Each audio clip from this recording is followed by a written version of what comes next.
leave it to the professionals.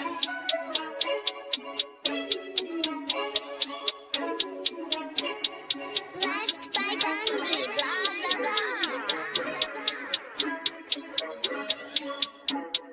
blah. Started off with a bit, now I got coin. I see where y'all going. Been poppin' since Web 1, hella hoes on Web 2. I was living a dream, now I'm on Web 3. And it is what it seems, topping the pyramid schemes, I'm telling you. I'll sell you a percentage on Nebula. Shout out to Vince, yo, set it up. Surfing on the web and I'm shooting at 3. I've been goated when I got my G. I'm an alien boy from a different planet, yeah. So I got my drink, I'm riding in the 1920s Model T Ford. Call her Era Lord. Call me Levi, playing on the keys, boy. And I'm about to put my gloves on. If I said it, then I meant that. Yeah, I like that one, I'm about to get that. Crash that whip for the drumsticks, whiplash. I'm about to get them all. Are you with that? In a white boat, surrounded by blue. I want one, but I got a cop too. I wanna fly high in the sky, arms out wide, trying to soar from a bird's eye view. I'm on fire, Ricky, Bobby, cracking the pavement, Whitney, Bobby. I'm a Saki bomb, Hiroshima, Nagasaki. Bruce Wayne been a dog, and I keep it 101, cause I'm feeling kinda spotty. You sipping on some rock, and I'm sipping on octane. The only thing around my neck is the Started off with a blockchain. bit, now I got coin. I see where y'all going. Been poppin' since Web 1, hella hoes on Web 2. I was living a dream, now I'm on Web 3. And it is what it seems, topping the pyramid schemes, I'm telling you. I'll sell you a percentage on Nebula. Shout out to Vince, he'll set it up. NFT, Twitter, blockchain. Seeing with the ghosts and we ballin' like the Brown James. Crypto. We can make a trade, get the memo. Reviews not falling for the FOMO. Listening to Coffee with Captain. You know we worldwide, they loco. I ain't never gonna stop rapping. Orlando, yeah, we working magic. We rocking Ethereum NFTs. I just went and caught me a half base. Man, I gotta shout out Started the off with a boy. bit, now I got coin. I see where y'all going. Been poppin' since Web 1, hella hoes on Web 2. I was living a dream, now I'm on Web 3. And it is what it seems, topping the pyramid schemes, I'm telling you. I'll sell you a percentage on Nebula. Shout out to Vince, he'll set it up. Breaking the mood to choose one, but they got knowledge to move, son. I'm shocking in shades with my brother in shoes. Yeah, them blues is coming. Even though it's hard to pick, eeny, mighty, mo, soda on the mix, no biting lips, it's time to go. Index number 1, no thumbs up, you gotta scroll. Looking at the ghost in studio, it's time to go. I had a helmet on by myself until I met a mask that wanted to have a face off. So I had to bring my chainsaw, full tank of gas in the ride with my brakes off. I'm A1, but a different kind of steak sauce. Welcome to Coffee with Captain, powered by ApeCoin, where we dive into all things crypto, NFTs, Web3, and cutting-edge technology. Remember, nothing here is financial advice. Early-stage tech can be exceptionally volatile and risky. So grab your coffee and join Cap and Steve for today's conversation. Welcome to the future. Welcome to Coffee with Captain GM. Thanks so much for joining us. If you haven't already done so, do us a favor, drop us a GM in the chat down below. Then head up top, smash that like, repost, and bookmark on today's space. We would greatly appreciate it. Warms up the algo, lets everyone know we're here, and does us a solid. The best GMers drop those GMs in all the chats over the YouTube streets, the abstract. We're live on my account today, and we will be also live on the X video feed on my account as well. Appreciate all of you out there. Getting things warmed up for us. As always, I'm Cap, Jim, my co-host Steve. Never any financial advice on the show. Crypto is risky, NFTs are risky, meme coins exceptionally risky, and go to zero to moments notice. Please don't put any money you can't afford to lose, and know that Steve and I also hold tokens we'll talk about from time to time here on the show. We are not financial advisors, certainly not your financial advisors. Just join us for some fun, some information, and some education along the way. Happy draft day to those who celebrate. GM Steve, how you doing, sir? GM got the Browns basically off the clock by all reports. They're taking Travis Hunter. Do not love the idea that they're potentially taking Shedeur Sanders as well. Wasn't a fan of him in college. Not a fan of him as a pro, but who knows? Maybe I'll be wrong. I am wrong all the time. GM to all the GMers out there. GM Vic, screenwriter Dave Kapow across the board there. Peter, Vic doubling it up. Clay, GM, welcome to BZ. Saw that. Hizzy, Von Fronten across multiple chats. Diablito, Pain in the House. Nicole, GM, good to see you out there. Teacher Katie, Mesh, Be Epic. Diablito over in the abstract chat. And of course, the space. As we mentioned, spaces have been a little slower in discovery lately. So we extra could use the like, retweet, comment, and bookmark on the room.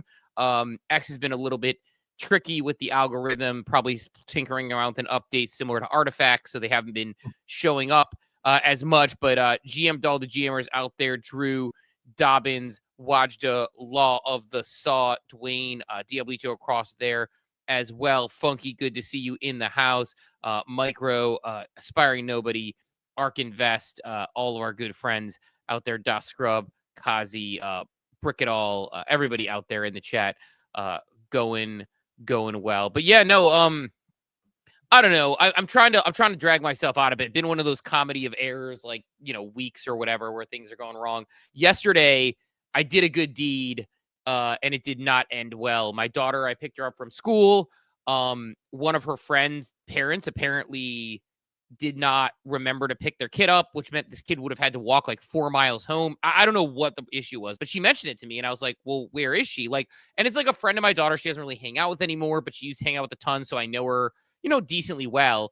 And I saw her walking along the street. Now, mind you, I was on a tight time frame. Had to get my daughter to the orthodontist yesterday. She had a bracket break, but I thought it was important to make sure this girl didn't have to walk 3 miles home. Like, it's going to take her hour and a half to get home because she wasn't getting picked up. So I pick her up, go and drive her home, whatever, drop her off in at her house. Now, at her house, and it's totally user error, but there is a sort of a it's right after a sort of a bridge that goes over a freeway. So there's like a median like thing right next to her house to make sure people are safe. I'm backing out, and it's a really weird angle, and a bunch of people have done this apparently. Whoop, hit my car into the back of it, fuck up my body work on my Tesla. So like, had I not picked this person up and just let this, 13-year-old walk 90 minutes home by herself, I would have been fine, and I would have not been rushing to get my daughter to the orthodontist and all that stuff. But instead, I just saved a life. You might have saved a life worth the Tesla damage. I don't know I can't remember the name of it, but I watched a Netflix series, docuseries, real crime thing here recently, where TLDR, some kid, similar situation, walking around school, got murdered that day. So could have saved a life yesterday, Steve. You never know. Yeah, no, it was the right thing to do, and it felt good about it. And she was really grateful and kind and all that. But yeah, man, it was like, fuck. It's like I'm helping a person out, and it's just the angle. I wish I could explain it. Like, I'm a pretty good driver. I'm pretty aware.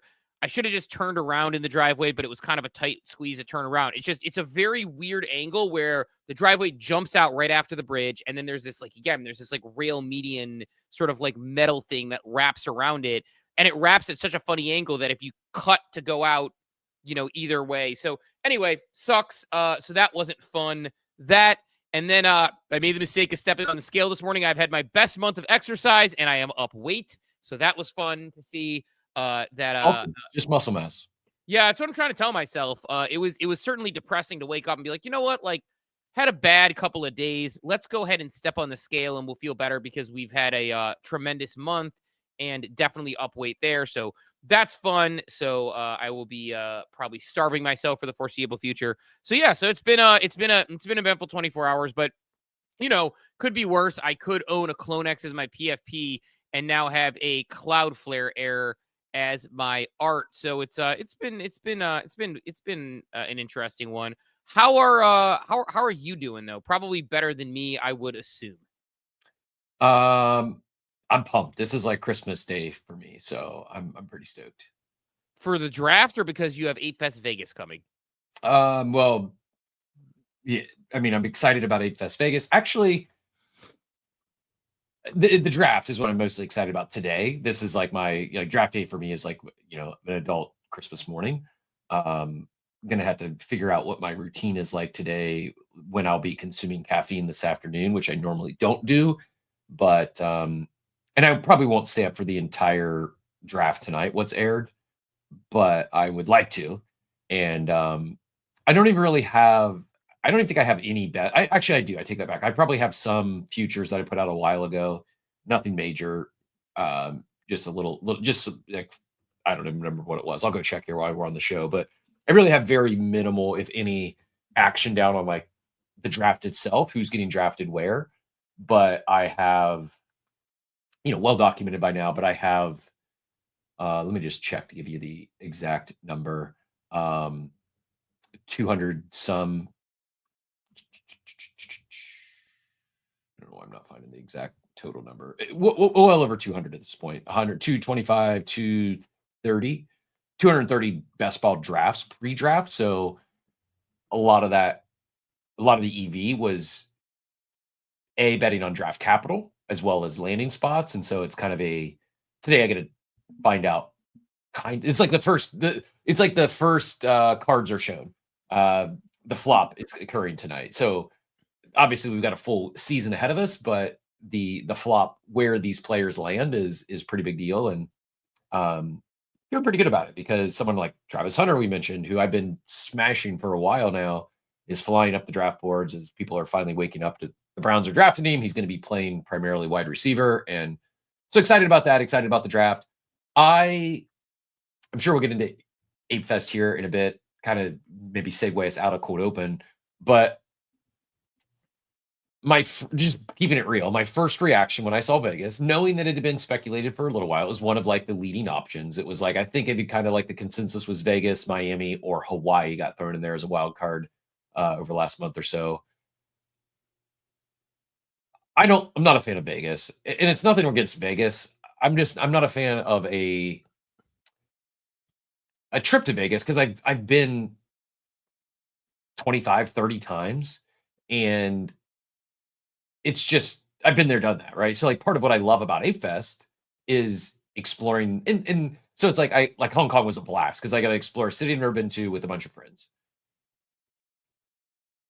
Quickly shifted my like a little bit of disappointment because I'm just not excited about Vegas. I also am not like I may be a degen, but I'm not a drinker. I'm not going to go out on the strip and have a bender. Like I'm in bed by 9 o'clock at night or like 6 p.m. Vegas time most nights. So it's just not my my Vegas run was in my 20s and maybe early 30s, not now.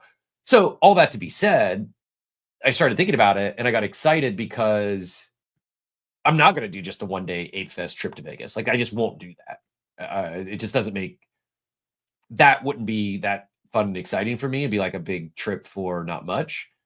But I got excited because all these trips to Vegas, I've never really explored outside of the strip. And that's what I'm kind of looking forward to. You're going to go to the Hoover Dam, Cap?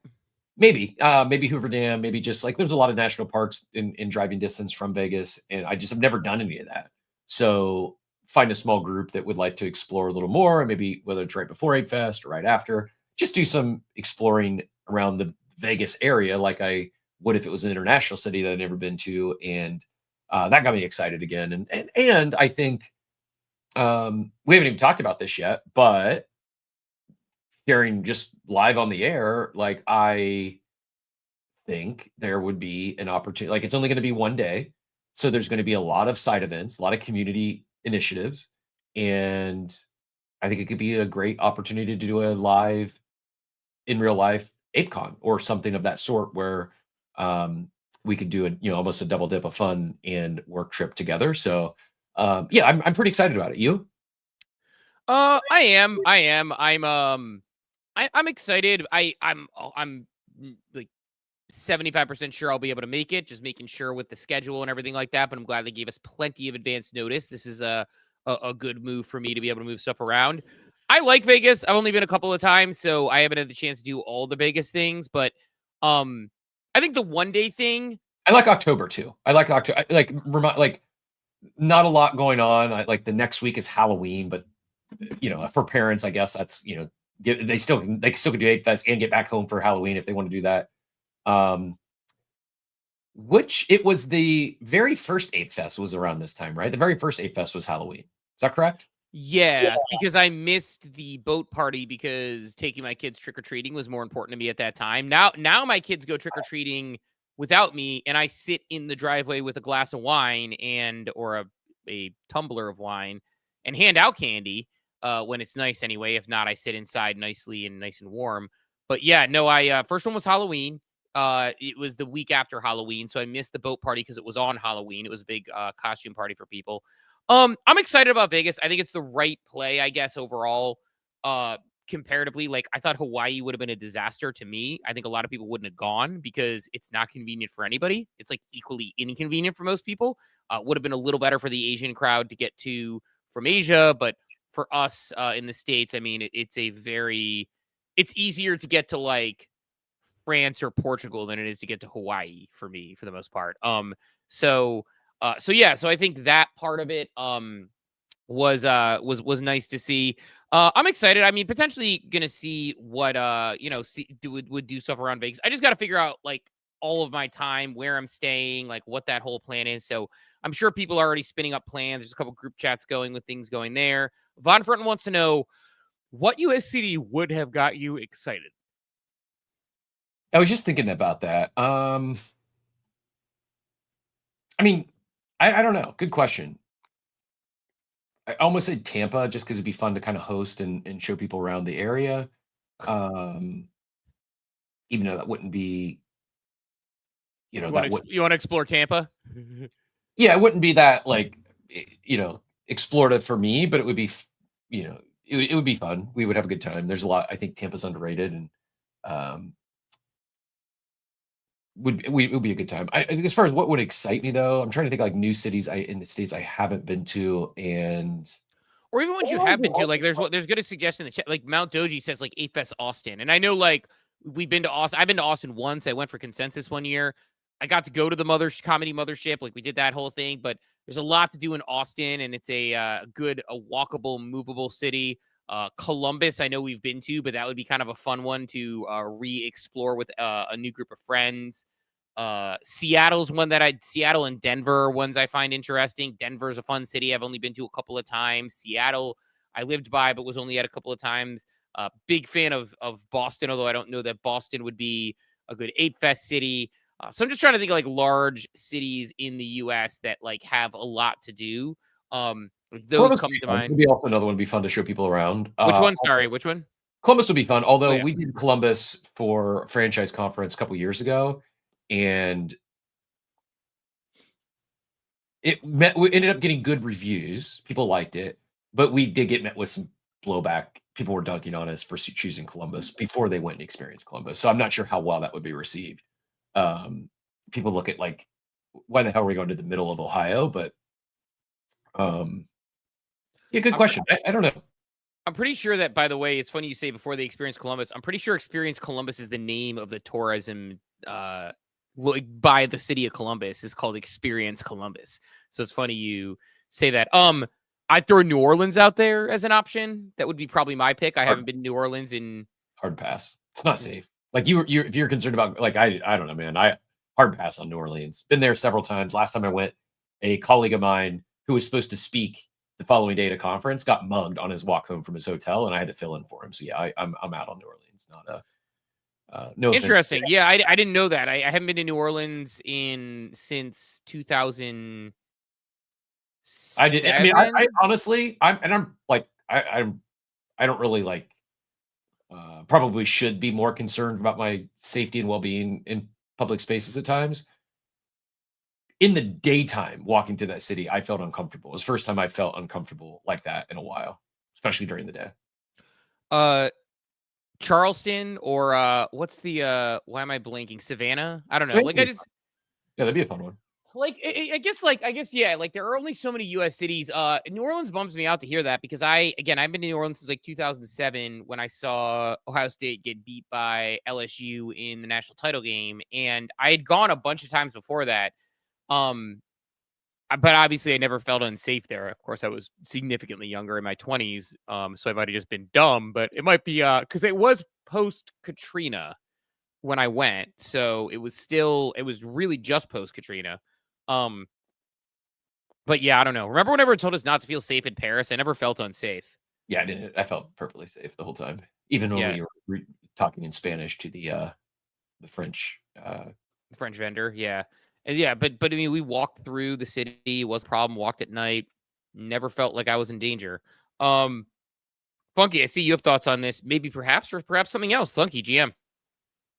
So that's going to be weird because GM, I was going to agree with Cap. I think Tampa is so severely underrated, right? Like Ybor City, incredible culture, lots of cool things to do. So many places. Just Tampa Bay area is so small, right? Like you can be over at the beaches in the St. Pete side. Dolly Museum, man. Dolly Museum is good. Like there was like a Chihuly thing down there. There's a lot to do down there. you can't underrate the airport. Like the airport for an international, a global group like this, having a good international airport, and obviously Vegas is fine, but I really do think that should be taken into consideration. And I'll put Tampa up with any airport in the U.S. at least. It is one of the highest rated, and this is the other part though, because then you, Cap, like shit on New Orleans, and I was like, oh, New Orleans. And then Steve mentioned it. Now, granted, the last time I was there was right before COVID shut down in like February 2020. I went to go see Tool, and it was the first time we had a been to New Orleans. And as someone who loves live music, I thought the city was incredible. Like you could go into you couldn't swing a dead cat without hitting a bar that just had some dope blues or jazz or whatever. Like it was a really, really cool place, and I felt totally safe. So just a different experience, granted limited one time, but I was going to also pitch New Orleans thinking that would be a hot place. But another one too that's probably off people's radar maybe is Atlanta. I know you guys mentioned Savannah, but Atlanta specifically in Midtown. Midtown is a really cool area, in that very specific part of the city. But another good option because you have a great international, hub for an airport and stuff like that. I'm in. Anyone else that wants to do an event in Tampa, let me know. I'd be happy to partner. A lot of people saying Grand Canyon. I first thought about that.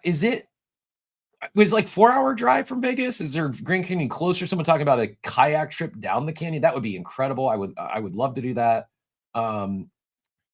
Saucy here says it's super cool to see the Grand Canyon in Sedona.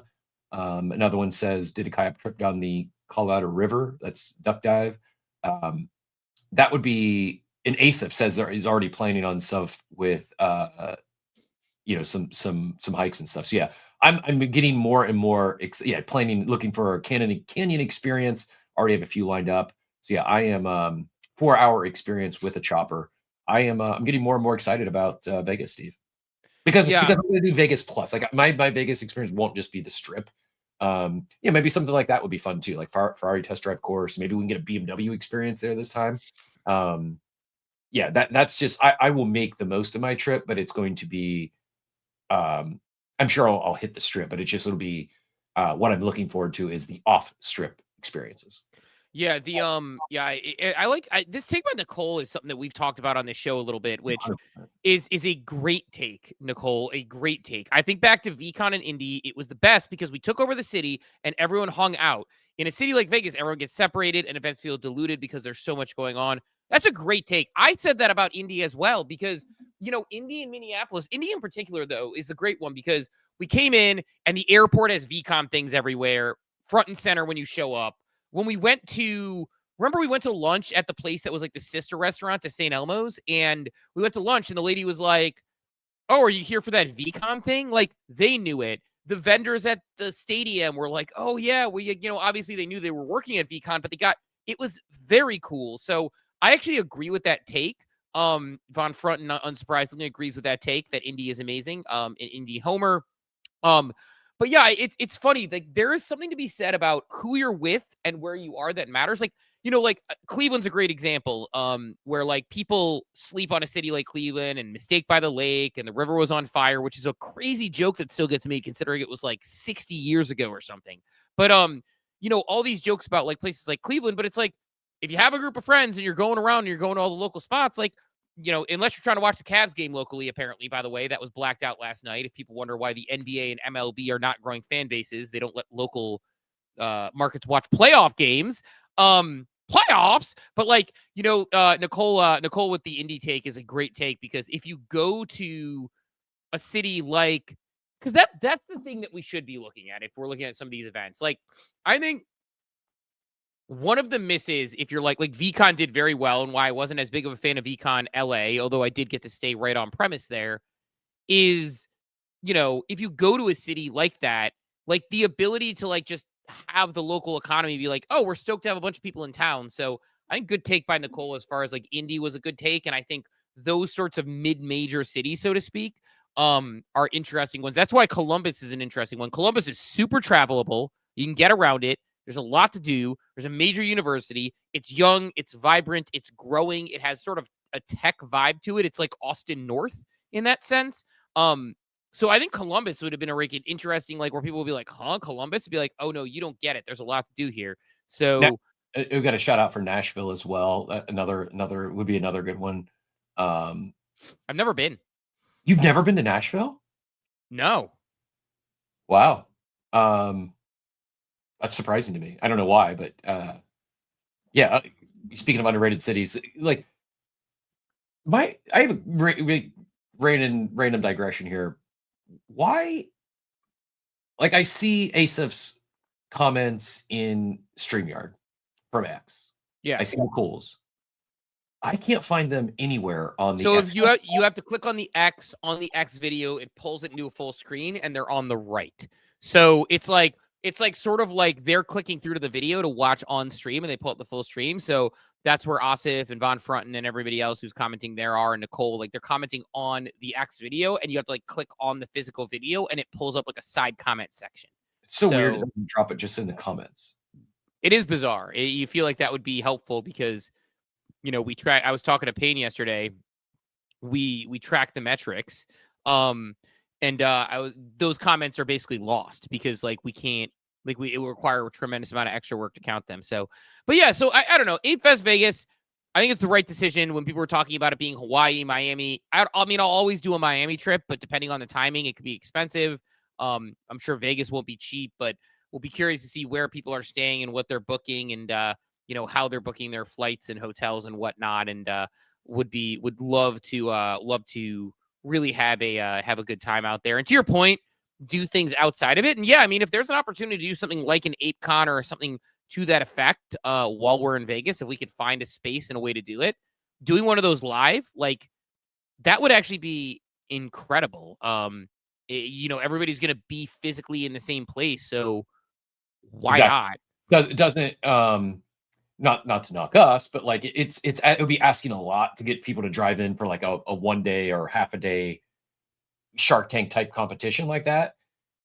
If everyone's already there looking for other side events, I think it could be a hit. So looks like we can connect with Asif on some space and see what we're doing there. But a lot going on there. I think he's already actually, I don't even want to expose conversations, but I think he's already talking to a friend of ours about a potential partnership deal of some stuff. So I love the things that are going on there. Man, Ape Concierge, so underrated. I'll say that. Like, I mean, when I was in, you know, just to give a little bit of a shout out to him, in Paris, it was like booked an awesome hotel, you know, did a great event with a dinner that had this beautiful view of Paris, of the Eiffel Tower, I should say. You know, we were looking for a place for Yumi and one and him to have dinner, you know, found a amazing place on a whim on like a Friday night on Valentine's Day for us to eat at. That was great. So, anyway, good stuff. But yeah, I think it'll be awesome, to do an ApeCon Vegas potentially and, potentially work together there. But shout out Asif and all the work that he does there. You know, he's a absolute legend at what he does. So, you know, Dort has 2 Ape Concierge passes just to make sure him and the wife are both covered, which I appreciate out of that. Man, Dort, is there okay, we got to get into the news, and I know we got Bunchu coming up here in a half hour. Is there a better community member you would want in your community than Dort?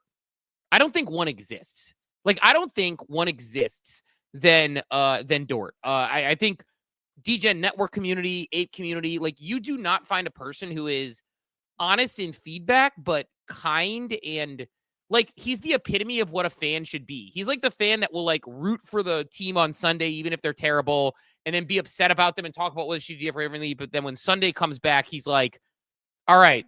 It's like there's an old Mike Polk skit where he yells at the Brown Stadium, like, you are a factory of sadness and all these things. And then he goes and he's like, I'll see you on Sunday. That's Dort. It's perfect. He's the perfect fan and perfect community member. Dort for president, says Von Frunten.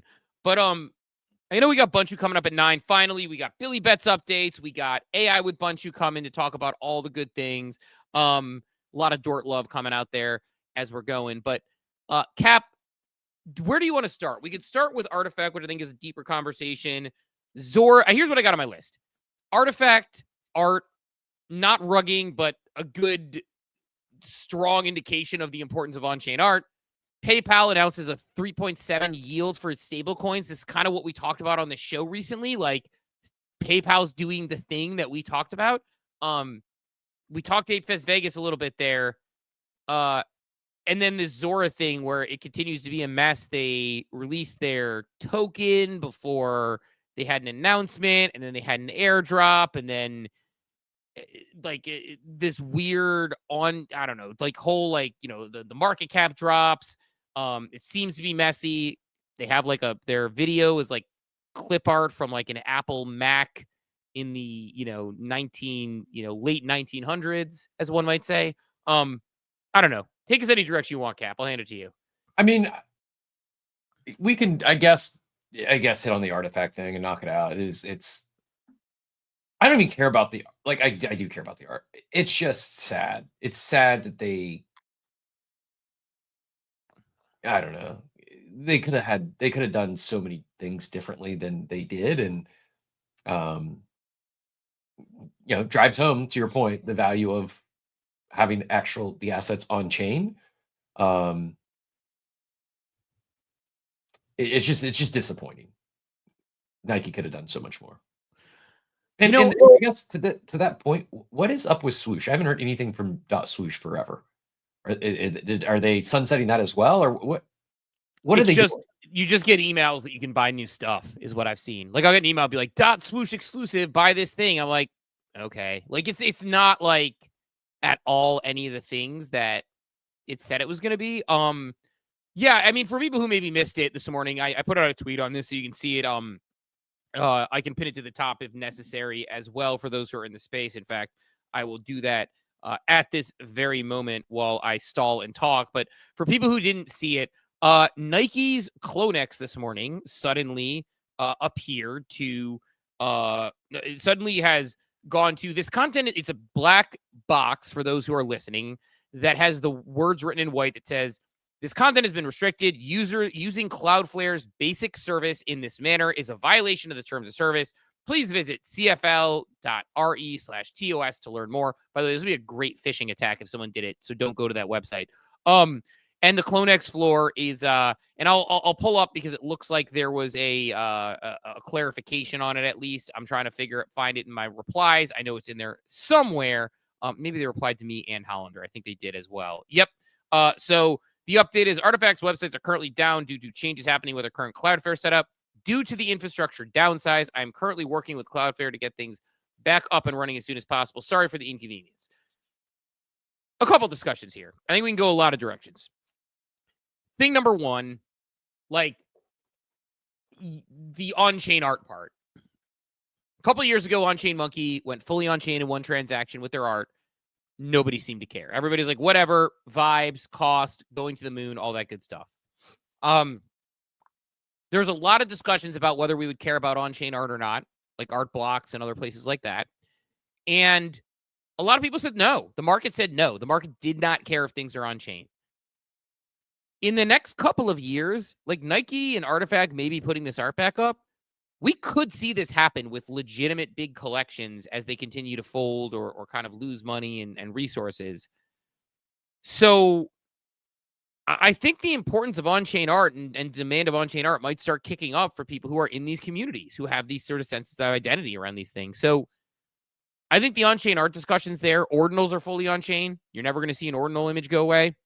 But for those who weren't there, because I noticed a couple people in my comments didn't realize, when you buy an NFT, if it is not on-chain, you are buying a pointer. You are buying a token, and you own that token on the blockchain, that bit of data, but that points to an area where there is a server that hosts your art.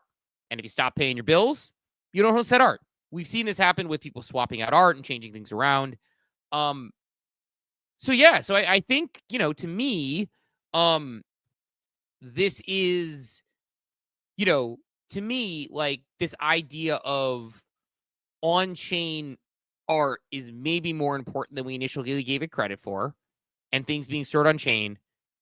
The larger conversation, though, I mean, when Nike got acquired by CloneX, those vials were going for 6 figures. When CloneX revealed, they were going for some of them were going for 6 figures. They're going for high 5 figures. To see Nike acquire them, not really do much with it, sell some expensive shoes, sunset it, start .swoosh, not really do much with it. It's a bummer, man. It's a bummer that Nike kind of let this thing just kind of slip, which with the chance to be a leader. I mean, we saw Starbucks leave, we saw Nike leave effectively. And I don't know, man. Like, I've been having a lot of thoughts about this, about the ideas. I'm probably going to do a whole deep dive on my like a whole deep dive on the issues that we're going to run into, like why we haven't gone mainstream yet from a blockchain perspective. Like, I'm probably going to do a pretty deep dive, research-based deep dive on that as a pet project, because I want to get back to doing like deep work. Because the day-to-day here bums me out sometimes. But yeah, I think on-chain's important, and I think it's a bummer what Nike did. So I don't know. It's there are people who said Nike bought Artifact for $300 million to sunset it. It's not that big of a competitor. They bought it because they wanted to get into blockchain, and then they didn't do anything with it. So I don't know. Did you see this one? Another one from Samuel. What do you say? It says the decentralization of assets will be coming straight after the current Cloudflare changes, not to worries. This is extremely temporary and should not last long. I am on it, but keep in mind that I'm the last man standing, and therefore I'm doing it all myself. Give me time. Feel kind of bad for him, to be honest. Yeah. Like, he's the Japanese soldiers that were fighting World War II in like the 70s or whatever, who had no idea or whatever it was. I mean, that's where he's at. Unfortunately, it's a bummer because obviously, if you're doing this, you care, or you're being paid. Like, it could be just he's on a deal with Nike and he's getting paid. I don't know. But it's a tough spot, man. It's a tough spot to be, for sure. And I don't envy it. I don't know. Like, on their way to be decentralized on Arweave, thanks to AR Drive app. Thank you, Brahmas Paul, for the amazing help. It should be back online for an infinite amount of time in a few hours. So per this, they're going to fix everything. It'll be back and it'll be better. Also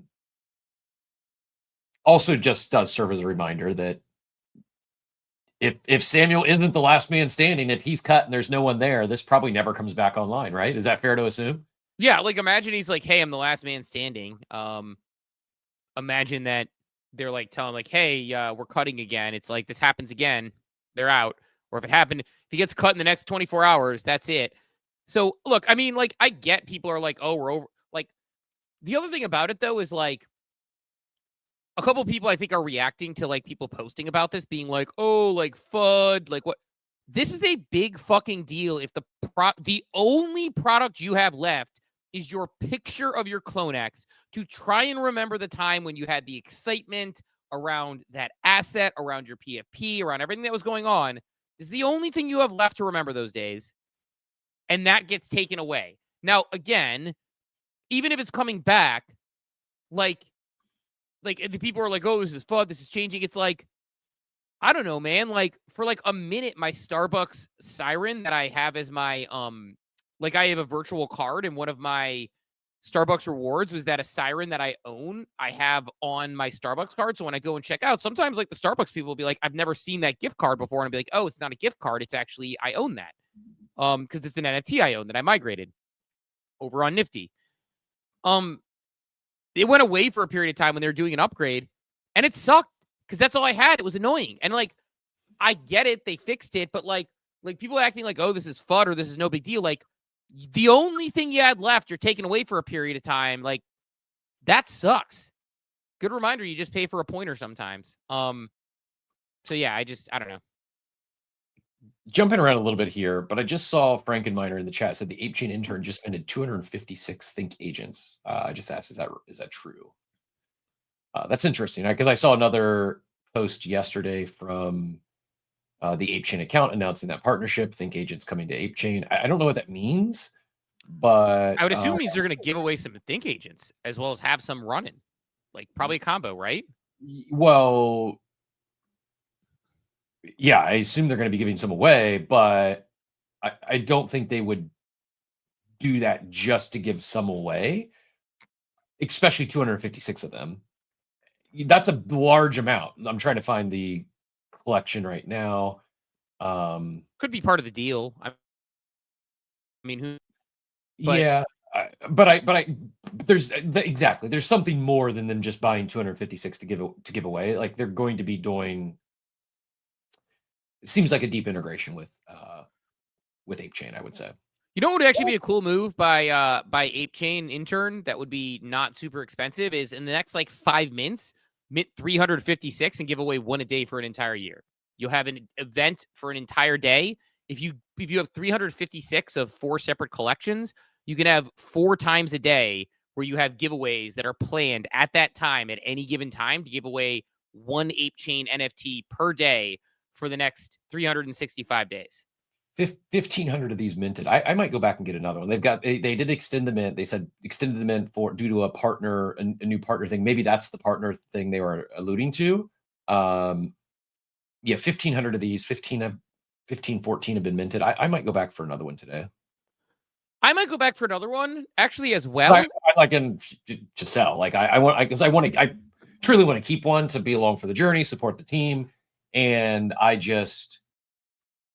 it's showing a floor of 1.25. I don't think that they're not tradable until the sale ends. I don't think they're not. Yeah, I truly I don't know, but I think there's more than meets the eye here. I think there could be something else coming, and if so, there's only being 1,500 of these. I could see demand ticking up, and this be potentially a nice run. So it's an expensive mint. Please don't go mint one just because I'm considering minting another one. But I think I'm going to go for at least one more, maybe 2 more to have a 3-pack. I don't know. Yeah, I probably won't do 2 more. That's probably more risk than I'm willing to take at the moment. But I might take 1 more and see what happens with it. I'm attempting to talk myself out of this NFT minting PTSD, reminding myself that these were how I feel right now about this Think bundle is how I felt about the Good Vibes Club presale. Almost didn't mint the 5. Thankfully, I did. Considered bidding more and didn't. I'm like, no, 5's good. That's $1,000. That's a lot to roll on an NFT mint that all have been going to 0 as of late. I didn't mint Final Bossu because I had some tech issues. It just wasn't minting for me the first couple times I tried. So I just gave up, left free money on the table there. If this was 21, I would be minting at least 3, if not 5. I am such, I don't know, like my confidence in NFTs on terms of value accrual, price action is not great right now, but I feel as if things have turned. Things have turned. We're definitely in a different spot than we were like 6 months ago as it relates to NFT mints. I don't know, talking myself in circles here, but yeah, I think I'm going to go back for at least 1 more today. Yeah, I think that I think I might. I'm not positive, but I might. The thing about it is though, the later the minute, the less tokens you get, which is like a weird actual demotivating mint mechanic, but at the same time, the tokens are still there, so it's something to be said about it. I don't know what those pods were from a size perspective, but look, the bundle is interesting. You get your agent, you're gonna get a piece of art from from Risk, an artist who not docs, but was a huge deal when they worked with them at the Proof Collective, the art people, and you get tokens with it. So, I minted number 55. Maybe I'll mint 1 more and kind of, see what happens with it. But I do think there is an interesting, it is interesting to see the ApeChain intern minting 256 of these, seeing and again it got to 500 in like the first 10 minutes, and then it like crept to 1,000 in the next 24 hours or whatever it was. And Mesh is saying like sort of like, I mean, 69 ETH, that's 69 ETH, that's 121 grand they just put into mints. Yeah, also can we shout out the team for like, they've been active. They've been doing spaces during mints, before, during, after. They've been educating people.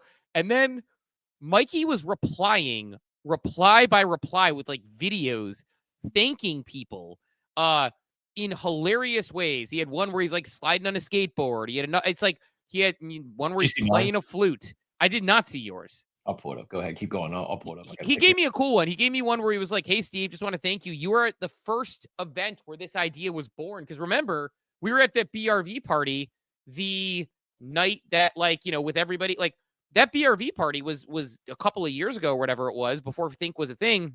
And so he gave me a nice message to be like, yeah, remember you were there way back when. So yeah, so it's very interesting. What was yours? And will it play with sound is the question. We'll find out. You're right. Cap will be on the show soon. I did something wrong. Peace, brother. Did not get the sound come Oh no, it's playing. It played the sound. Oh, it did. Chewy, Okay, I'm not R2. hearing sound of mine. I sense a disturbance in the force. Cap is such a badass, and he's in our community. What a great thing. You're I right. mean, Cap will be on the show soon. Peace, brother. Incredible, right? Incredible. Like, like he's dressed. Every people didn't see.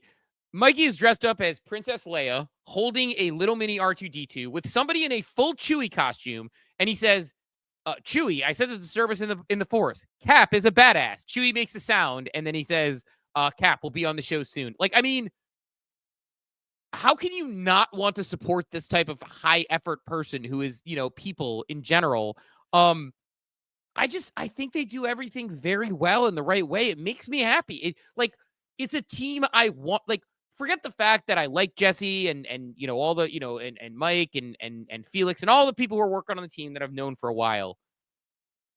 It's a team you want to support. It's a team that you like, that is smart, that cares. They have a mission that they're driving. So and as we've mentioned, we were partners with them. We always want to say that, like launch partners. We worked with them on a couple of things. So, yeah, should be a fun one. Maybe I'll go back. So you're going to go back and mint another Think agent, but but bullish on the high effort, bullish on the high effort moves that they're pulling.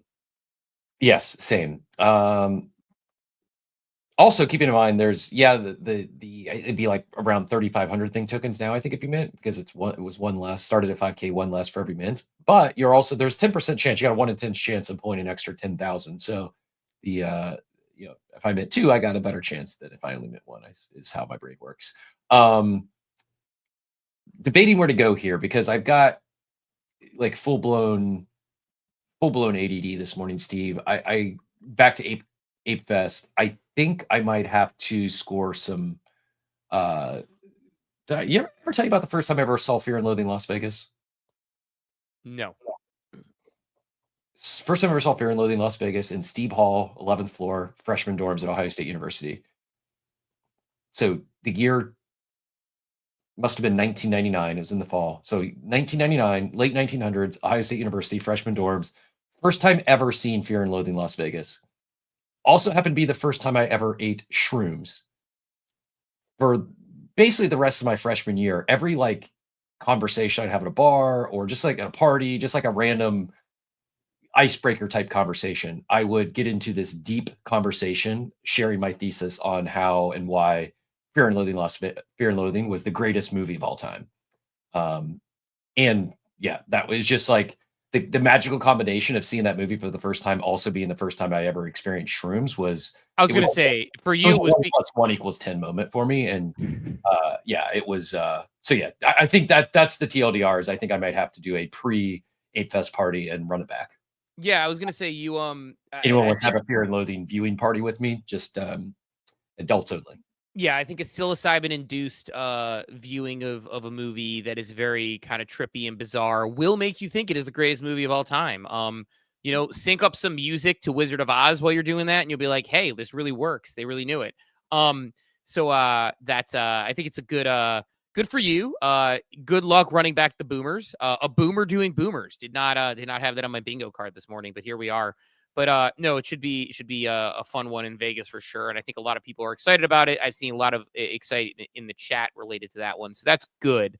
Yeah, so I think we hit on the artifact thing. We got Bunchu coming on in about 10. I don't really want to spend too much time in it, so I'll go on this one. Then maybe we can talk about PayPal and the direction that this is going. But the Zora thing just continues to be. I talked to someone else yesterday about how reputationally this is just. I was talking to someone very sort of like well connected within, worlds outside of Web3 that also ties to Web3 the other day. And just to make sure I wasn't crazy, and they're like, yeah, man, how can you, they said these sort of the words, some of the effect of, how can you possibly trust Base if Jesse is leading it? Which was like a really harsh statement from somebody who, you know, previously had been pretty supportive of it. I don't know, man. So now Zora launches a token. They put it on the exchanges before they announced the token. They announced an airdrop. Most people got like $1.30. A couple creators are happy about it. I just don't know where, like, Base has all these dApps, and I couldn't, like, I guess part of it is like, I guess my question before we can fly over on this one is like, what is like, like Base has all of these dApps that are like pretty great. It has the ability to onboard. It has Coinbase involved. Is it crazy for me to say now after talking to that person that their reputation could potentially sink them because people just have a bad taste in their mouth and don't want anything to do with them? Like, it feels like they're sinking their reputation in a matter of a couple of weeks, and they have like leadership that seems unhinged on the timeline. Yeah, even deeper. Like, this is, I think there's something to be said here, a deeper conversation around crypto native brands. They should have a front person, a forward facing spokesperson, if you will, someone leading marketing, PR, someone that is the vocal leader of said organization. Some cases it's a CEO. In other cases, it's someone like Jesse. And while I think it's very important to have that individual, the risk that comes with that is this reputational risk that one said individual could also really, really impact the overarching brand. And I think it's much more so in crypto and Web3 than probably any other industry I've ever experienced. I mean, I think it exists in other industries. Like if Steve Jobs, goes off the rails, Dave Thomas, if he did with Wendy's, right? Sure. Elon, like it certainly exists, more widespread, but I think I think it's compounded here because you don't have to be the wealthiest person in the world. You don't have to be a restaurant icon. Like ask anyone outside of crypto who Jesse is and be like, who? Like I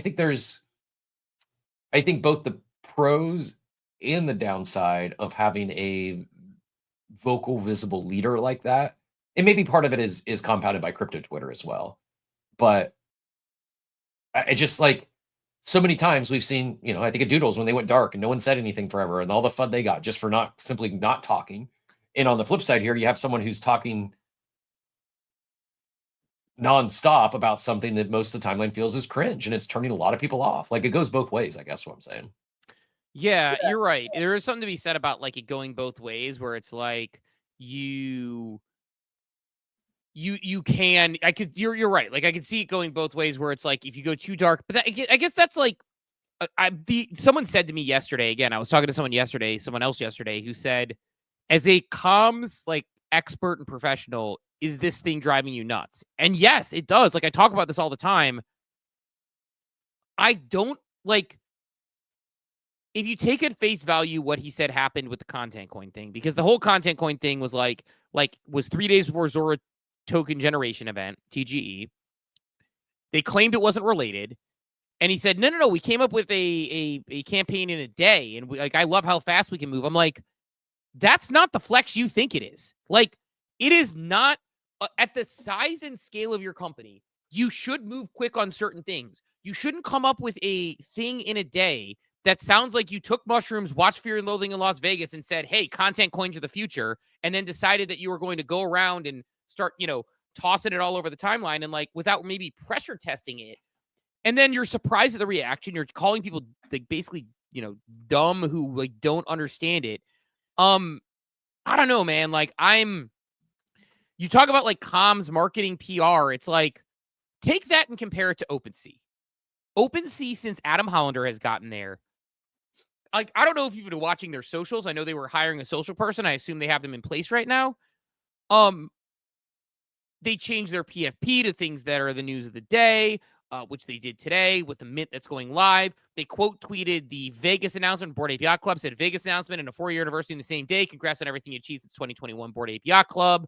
They're, retweeting people who are sharing sort of things about them. Their World Book Day, they hit on the CryptoPunks free to claim.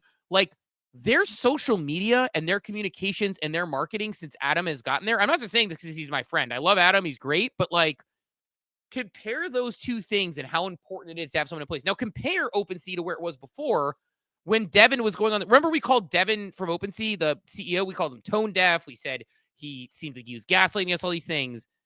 Bring in a good person like Adam, and suddenly OpenSea, like I think I took a future on them on Noise. I don't know where it is on Mega ETH and on OpenSea's attention, and it's been up. So I don't know. It's although it's down a little this morning for whatever reason, my long, so not great, but it's way up on attention wise. Everything's down because of the X algo, so hopefully I don't get liquidated with my fake money on Mega ETH on Noise. But like, yeah, man, like I don't know, like I just the importance of like good comms and good noise on Mega ETH. Yeah, what is it? So it lets you It's a prediction market? Yeah. So it basically lets you long and short attention. And I'm down on everything, so it'll look bad because I put these in the other day and now everything's down. But like you can basically take OpenSea and it takes their attention based on various Kaido metrics. And it's been up lately, right? It was up the other day, but it has sort of a scale that it does. And you can actually place long and shorts with I have this fake money. This is not real money. This is their money that they put in for the test net. But it's like I could say, all right, I like OpenSea. I want to place, I mean, that long feels like it's like a bit much here, right? But I can place a long in for $1,000 fake dollars or whatever. And it's obviously going to have real money or whatever, but it's I actually met this guy. It's basically day trade, like literally day trading attention.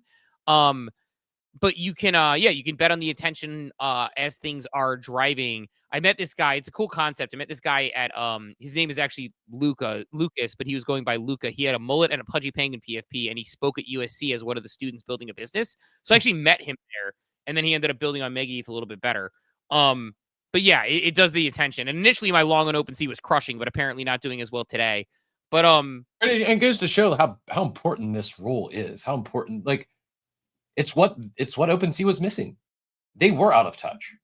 Now they have someone in touch, and their moves they're making are it's better. Yeah. Oh, Mackey's asking if I have a noise invite code. I do not. I happen to, like I said, I spoke at USC and I met the founder and got lucky that I was able to get an invite code there. But yeah, no, it does speak to the importance of this. And I don't know, maybe this will be my rant today that I'll put on the timeline is like, why does nobody seem to still care about comms and marketing? Like now we're seeing base fumble and like, I just don't understand why this is not an important priority. Again, good example of it when somebody actually puts it together and concentrates on it, even on a one-off.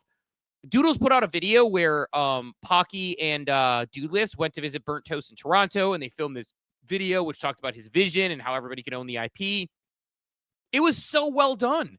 Like, and I just don't understand. Like, I feel like I'm taking fucking crazy pills. It is not, with all the money that they spend on so many different things, hiring a videographer to follow around. I'll give Bored Ape Yacht Club an example.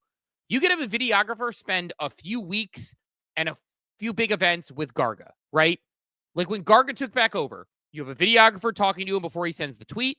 You have him send the tweet. You have the video in the moment he hits send. You show the reaction on the timeline. You put together a video of that. You show him at ApeFest talking. You show people reacting there. Like the first year of Garga back at Bored Ape Yacht Club would have been an easy video for them to do as far as like hiring a videographer, paying someone to do it. Someone would have done it. Like, I mean, there are videographers within and people, filmmakers within the Bored Ape Yacht Club that they could have used. And then they could have put out this amazing video of like year one, like literally from like the moment he hit send on that tweet all the way through where we are now, like get him signed an NDA. And you have this amazing storytelling moment. I don't understand why more brands don't do that. Like I need to like, I have so many ideas for things I would like to do. I should just reach out to Chris, who Flyride, and just be like, can we just do this thing? I'll help you tell the stories. I'll do the interviews. You edit it. Like, I don't understand why more brands don't do like what Doodles does on a consistent did there on a consistent basis. I don't understand why more brands don't hire people who understand the value of all the different types of comms. Like it is a very important function that changes the reputation of your brand. I don't know why people don't care about it. Makes no sense. Yeah, I think it comes down to ego and narcissism personally, but I know it's different for everyone. But I think so many of these crypto founders think that they don't need this person because they think they can do the role, and some of them can, but it's two roles, like being a CEO and being this person, or you got to be really good at it. Luke is really good at it, but he also has people who help him with it, like both. They did building in public series for a long time, right? They had people editing those videos and getting those vlogs going, and they did really well. I don't know, man. It's a frustrating thing to continue to watch over and over again. And maybe I'll rant on this today at some point if I have time. Thursday is my crazy busy day, so we'll see. But yeah, it's definitely not a fun thing to watch. It's like I don't want base to be like melting in front of our eyes with people who don't seem to understand what's going on and who seem completely tone deaf. And you have this like unhinged leader like flying around the timeline, like talking about coining some girl's dating profile that someone screenshotted, or, you know, bases for squirting and pimping. It's like, what are we doing here, man? Just like work with a comms person. So it's just, I feel like I've been beating this drum for 4 years and nobody still seems to care. And it's like, it costs you. And it's such an easy thing, but they don't want to invest in it. You know, they all think it's not important, and they all think it's they can do it themselves. So I can tweet. I tweet all the time. So I don't know. It is what it is. But that said, I know we have a lot of big updates, some Billy updates, some things to talk to with Bunchu. So if you want, let's get into it. Want to do it? Let's do it. I gotcha. I was just double checking to make sure we didn't have anything else going on. I got the intro. Tune me now, it's fire brain time. Hot topics and thoughts so prime. Hit that play, no need to mind. Feel the heat in every rhyme. Fire brain, ignite the night. Fire brain, we're burning brighter.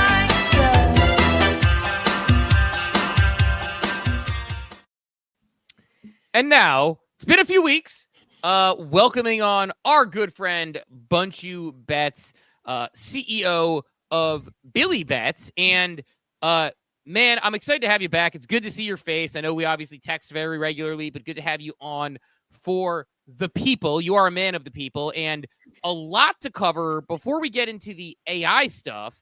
One, who do you want the Giants to draft tonight? Two, who do you think they will draft tonight? I think I know the answer to both, and I hope it's the same.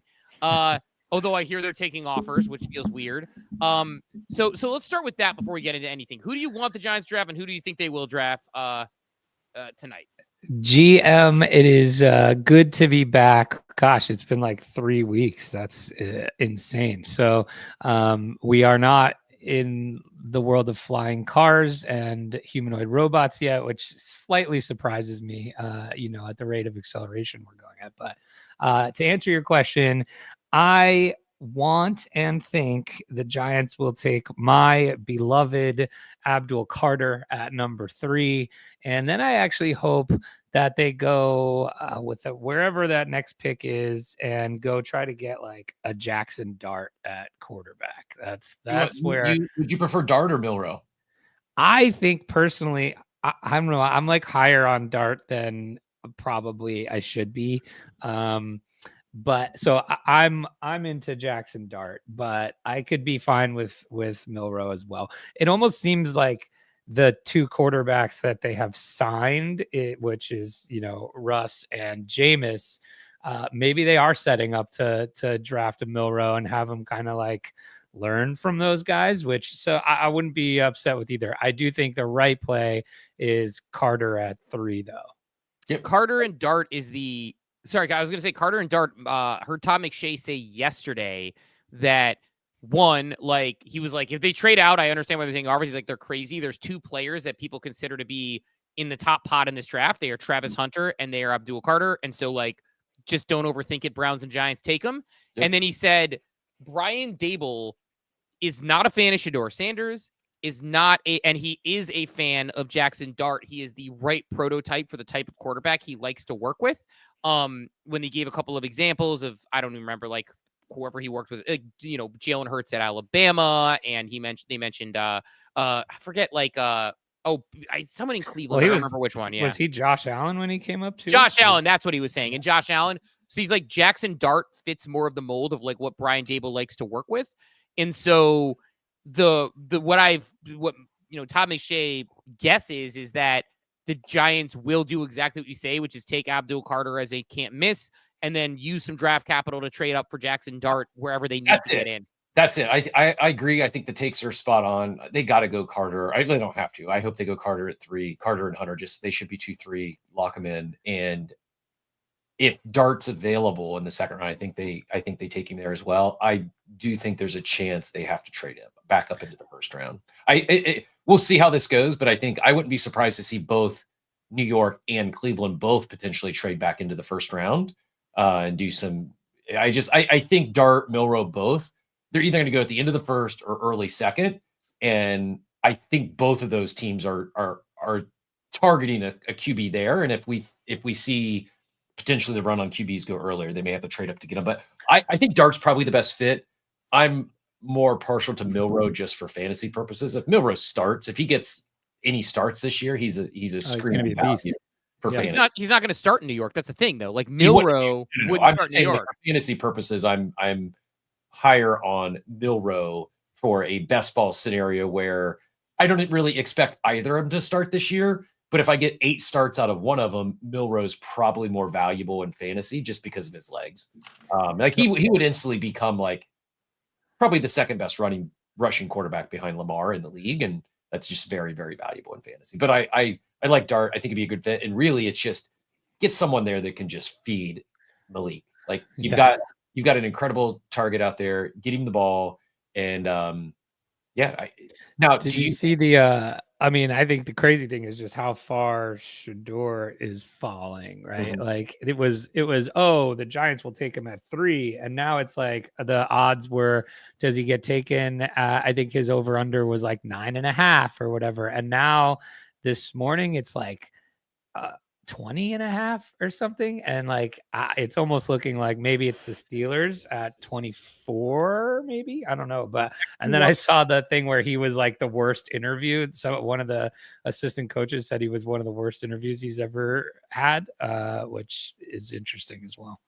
That's what I heard as well. Not only that the rumors about the interview being really bad, but the only team that seems to be in love with him is Mike Tomlin and the Steelers, from what I understand. There are some rumors that the Browns might be interested because Stefanski can work with that type of guy. He likes that type of player and get a lot out of him. And, if you're looking for if you talk about your daily fantasy or your best ball drafts, Cap, if Shedeur goes to Cleveland, dusty old Joe Flacco is going to miss a game or two. It's going to happen at some point, and he's going to have an opportunity to throw to Travis Hunter again, as well as so that's how I've been part of one of my strategies. They're all different depending on how the draft comes to me, but one is targeting Hunter early. I've been taking him ahead of ADP, and he keeps flying up the draft board. But Hunter paired with Judy, Tillman, and Joku, and Flacco late, and Milroe or Dart. Like I'm that Brown stack with Flacco, and then I'm alternating, mixing in Milroe and Dart. Just by the chance. Okay, week 17's here. It's a championship week, and the rookie quarterback's in. I think that Browns offense could be nasty.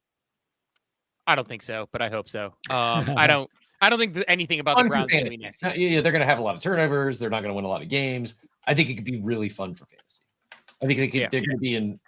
I think they could be in a lot of shootouts. I think now they'll probably end up drafting a good running back. There's like 25 legitimate starting running backs in this draft, so they probably take a running back. But if they don't, it's going to be fun for Flacco airing it out, and he's going to have several 303 type games this year. Yeah, that's why they didn't bring back Chubb, besides the fact that he's somehow, I don't even understand what Chubb's made out of. They must make him out of whatever they make the black box and the plane out of, because he his knee has gotten shattered twice, and he was like squatting like 600 pounds again the other day. But I think the reason they didn't go back with him is they're like, look, there are like 13 running backs you can get in this draft that are all like, Travion Henderson is like, Todd McShay called him the best blocking running back he has seen coming out of college. And he's probably not going to go in the first round or maybe not even the second. It's like He'll go that's second. Yeah, crazy. he's getting steamed up. He'll definitely go in the second, potentially early in the first now. But yeah, he's definitely moving, and I'm pumped. I know I'm already 200 some deep. I'm considering doing a best ball marathon today for anyone that won. I got 20 more. They just opened up this $3.50 max little board 2 a couple days ago because there was so much demand from the community, and because many like myself had maxed out everything that was available except for maybe a couple of the $250 ones. Well, I've got 20 left, and the plan is just to always have a draft on in the background today. I may just stream 20 in a row best ball drafts today. Wait, I'm here for it. DJ, well, this makes me miss the old streaming DGen Bets days when we were just like, it's like you'd have like Cap Sharp on Daily Fantasy, Bunchu on Bets, J Webb, who's like, I'm so excited when I see J Webb on a Billy Betts stream. It just made me so excited when he's like talking about like the Bulls 5th bench player getting in like the third quarter and why that matters. But yeah, I miss those days when I could just be the meatball who like just watches the game and bets. And like for a while it worked for me where I'm like, I'm betting on Deion Sanders on vibes, and you were betting against it. And eventually you were right. And I got wrecked. But man, fun times. Real quick, and we'll get right back into AI. And some exciting updates on Billy Betts. So actually very thematic here with our mid-show cold talk. Cold segue.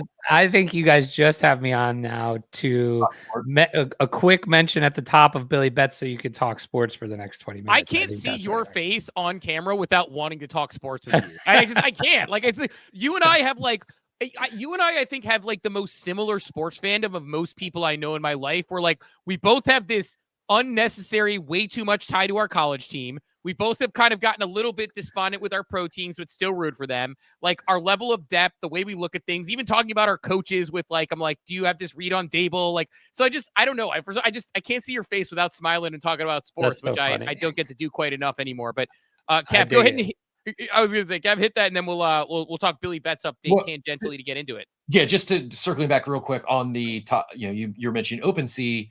They recently switched their PFP to a Good Vibes Club as they were running. I saw this in passing this morning, a fresh mint, I believe it was Moroso. It's doing well. I don't know anything about it, but apparently it's coming from this STPR Corp, which a couple 100,000 followers. And just they're on it. Like it's the NFT runner of the day, if you will. And that's just an Azuki bean with ears. That's what I thought. Yeah. But you know what though? It's a Azuki bean with ears, but it's new. And so I don't know. I want it. So I want it. I don't know. It's right. Like, I don't know what it is, but it's like I don't know if you remember, like, this is very niche. There's a Napoleon Dynamite reference I used to make all the time where they were selling like a wooden ship with their knife set. Oh yeah. Like, I want that. Yeah. She's like, I want that. Like the lady to like her, like I would always say that when I was like watching someone, I'd be like, I want that. And people would be like, why did you change your voice to say it loud like that? I'm like, you look like a strong young pup. Give that thing a tug. I want that. It's like, it comes with, it's a wooden ship. But it's like, this is what they did when they had like, when I was in high school and they were like sending like 14-year-olds door to door to sell Cutco knives to strangers. Like this is what happened back in the day. Oh my God. That's so funny. Mofi's minting today, apparently 8 a.m. Eastern. So they're just minted and 0.05 mint, 2,220 supply, but apparently a really big 60 million followers for this Morusuya. I'm not going to try to pronounce these names, but yeah, it's a beans mixed with a Cool Man's Club mixed with a and MORI USA. So we're just gonna say it's pronounced more USA. We're that's where we're going with it. Sure, that's exactly what it is. Minting in the Gulf of America. But Bunch, you're a busy man, and we appreciate you joining us to talk all the bullshit. But Billy Betts, pretty significant upgrades this week. So talk a little bit. We're going to talk Billy Betts. We'll talk all things AI. And Smoking Jay, it is sports related, so I will share another interruption.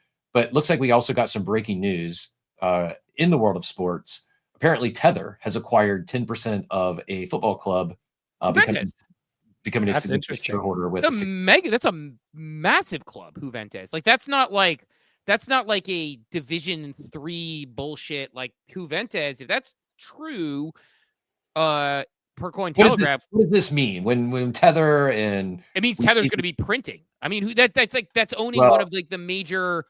they're already printing. I mean, they're probably the most profitable company in the world in terms of per employee. What does this mean though if we see more crypto companies getting not just advertising and sponsoring, but acquiring stakes in major sports franchise? What does this mean? I mean, brand new ways to launder money. Sorry. Yeah, it could like let's punt this one to tomorrow. Just like, but I will like do some thinking on this because your point, like, is there going to be stablecoin payments? Is there going to be sort of NFT related things that go along with it? But Juventus, I mean, this is like the equivalent of like a like NFL like acquiring the 10% of the New York Jets or like the Los Angeles Chargers or something. It's not necessarily the top team, but it's not like Juventus is legit. Juventus they were one of the first like major sports teams franchises to like adopt crypto stuff. I mean, I remember when there was like the fan token project. I think it's Socios. I think it's still around actually, but I'm pretty sure they were the first ones to partner with them way back in the day as well. So Juventus. Someone mentioned Sober yesterday as one of the examples of someone who got it right, where it was fun, easily accessible. Someone could play as a casual and have fun, and it also still catered to whales and has sustained for years. And I know they're in many more sports now, but it's where they got their start as well. Early on, I mean, they were 20, might have even predated Top Shot. No, I think so. I think it was like 2019 even or something like this. Wild stuff. No, it's cool. It's cool to see. I will I might have some commentary at that today as I dig in, but did not see that coming. Massive opportunity there as well. Yeah, no, Kettle Finance has been dropping RWAs to everybody. So we're gonna see some crypto at the draft tonight, maybe, huh? We're gonna see some expensive watches at the draft today. So it's a draft. But no, where does Tyler Warren go? To the Jets? Oh God. It sounds like the Colts are destined to take a tight end, which I don't know how I feel about it, but yeah, I probably Jets or Indy, I would guess. Sorry, I shouldn't have started this again. No, speculation around the Bears at 10, even though they already have like Cole Kmet. There's speculation around the Bears at 10 if Genty's not there because the Bears want to have more weapons, good blockers, and they also think, I mean, Ben Johnson with Tyler Warren, come on, right? Like, and so I think I think Tyler Warren, I said this before the draft, he's the guy that if you're Sean Payton, if you're and think about what he did, what he's done with in general as an offensive mind, Taysom Hill. If you're, Ben Johnson, like Tyler Warren is the ideal guy that you send him to a system with a really smart head coach. I mean, it's not going to happen because he's too good, but like the Browns getting him with Stefanski, like give Tyler Warren to a smart coach who knows how to use a guy like that. And he will absolutely cook. He's not, your star, I'm going to catch a gazillion touchdowns, tight end, and set records my rookie year. He's a guy who's just going to win you football games. So, yeah, Tyler Warren, where do you think he goes, Bunch? I don't know. I was hearing Colts or even potentially the Jets. I don't know. But wherever he goes, I'm very happy to be rooting for him, except unless it's the Eagles, and then that'll just break my heart again. But that's okay. If we get Abdul Carter, I'll be happy. But hard guy not to root for, though. He's one of those guys who's like, not only is he a good guy from all accounts of what you can see, but he's just like, some players are just fun to watch. Like Cam Scattaboo last year was just, I used to watch the late night Arizona State games and they were fun to watch and won money betting on them because I just wanted to bet on Cam Scattaboo. I think Tyler Warren, it's like, obviously better prospect than Scattaboo, but like that type of guy, it's like, how can you not enjoy a guy who, there was one play where he snapped the ball, caught the touchdown. There was something else he did. I can't remember what it was, but I know he snapped it and caught it. They like faked the punt. I think it was the fake punt or something in the Minnesota game. I forget exactly. Yeah, it's like he like snapped it, got in the end zone, and then made like the most underrated part of it was like they're like, oh, he snapped and caught a touchdown. Crazy. The catch he made was incredibly difficult and high. So yeah, he's just very this is a draft where it's like I have a lot of players in this draft that I enjoy to root for. Like I love, as an Ohio State fan, I love Travion Henderson. 4 years, stuck around. didn't have an ego about the fact that they brought in Quinshawn Judkins and gave him a lot of the goal line runs and things like that. Was cool the whole time. Just wanted to win and finish the fight. And it's like, I'll watch a guy like that in the pros, and he seems to be getting better. I hope he goes to a team that I can root for and like. So it's like you root for in the pros. Emeka Ibuka, who like blocks people into the crust of the earth as a wide receiver in the slot.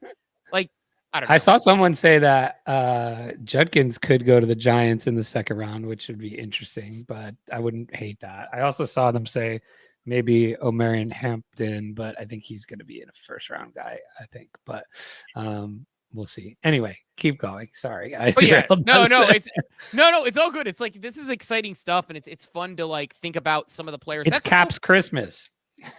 It's a better part too about like the reason why I think I've lost college basketball a little bit is I don't get to like hate a Duke player anymore because they're there for a year and they're gone, and then Krzyzewski's gone, so I don't get to hate him. Even though John Shire's not as hard or not as easy to hate, I feel. Yeah, it's like I was like, I don't mind him. I did laugh my ass off when they blew the game though. Like it was like it brought it all back. But like in college football, guys are around for like 3-4 years, and especially when they stick around, there's a lot of guys aren't transfer portal guys, the ones that get paid and stay where they are, and then you get to like enjoy them going into the pros. That you just don't get that in college basketball as much anymore. It's like transfer portal in college basketball is very quick.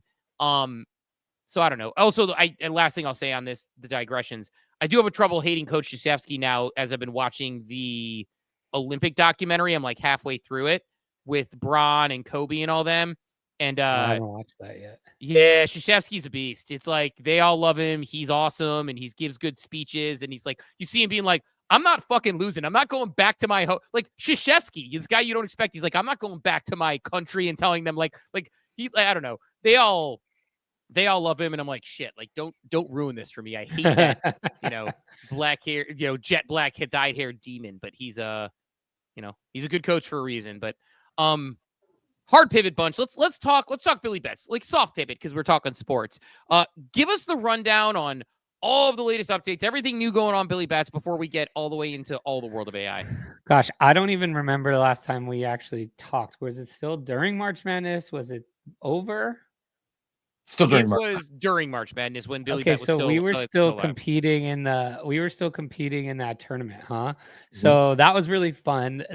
So let's just flash back really quick to that. We got invited to play in the Profit X, which is a big sports betting exchange here in the US, in their handicapping competition for college basketball for March Madness. And they did a bracket. So we got matched up as Billy, against, as a 16 seed against their bracket of, real human sports bettors and handicappers. And we made it very far. Billy made it all the way to the Elite 8, which was really cool. So he won his first 3 matchups pretty convincingly. And then in the Elite 8, we had to pick 3 games.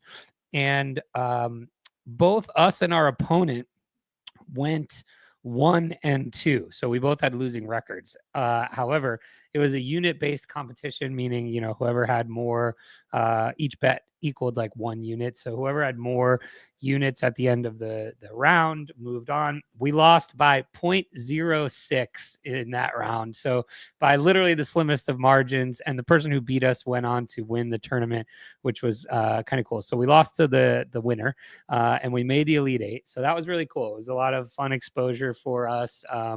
He did really well, and like what was really cool about this was, in my opinion, and I guess this will kind of lead into the AI of it all, right? Which is the way we were betting NBA prior, the way some of the MLB stuff that we're betting now has that kind of sports tensor underlying model associated with our process. NCAA did not, right? So this was all Billy, all research, all his own methods, his own secret sauce, which was really cool. And he went, I think he went like 15-8 throughout the whole tournament on his bets, and he returned like 35-40% for March Madness, which was really cool. So that was a really cool experience for us, both from, the exposure side, but also like, he could potentially do this just using, his AI capabilities without these underlying models, which was really impressive. So I think like the more we refine his process, the more he'll be able to do that kind of stuff. We had him do the same process for the Masters, and he hit Rory on an outright, which was cool. He had a couple other great bets there. We had an Aberg top 5, and that was literally winning until the 17th and 18th holes. He went bogey, double bogey to blow that for us. You see how much he cost himself, by the way? Yeah, like $500,000 on Yeah, those two. $500,000. It's like not selling your Bored Ape Yacht Club at the top. Yeah, it was crazy. And I mean, like, so that would have hit had he not collapsed, but we also had him in like some head-to-head matchups that were, cleanly won because he played so well. But so that again was all his own kind of research process, which was really cool. So it just goes to like, if you can build these things in the right way with the right tools to do the research in a way that a human would, but times 100, there's some really cool things that can happen, which we're seeing now. And so since then, gosh, we are now betting. So we obviously were betting before this. We were betting NBA, like money lines and props. We were betting March Madness. Now we're betting MLB money lines, props, and totals. We are betting golf, obviously, now that we did the Masters. And then we just kicked off EPL. So we've got English Premier League soccer going. Billy is 2-0, a robust 2-0 in Premier League soccer, which is cool. And that's just from the sports betting side. So we've literally put in play over, I think, about 750K since we started like 60 days ago, which is cool. We had that rough start in the NBA. After that, everything else has been profitable to break even, which is cool. So, more just proof of concept and things like that. And then yesterday we announced all these new kind of features and the V2 of it all on where we're going and things like that. I can't disclose in full yet, but coming soon, we'll be announcing another raise that we did, which was really cool. So with some, I would say, tier A investment shops and angels, which will be pretty cool. So yeah, super exciting. So next for Billy is kind of the token gated sports betting terminal that we're and new dashboard that we're launching this week.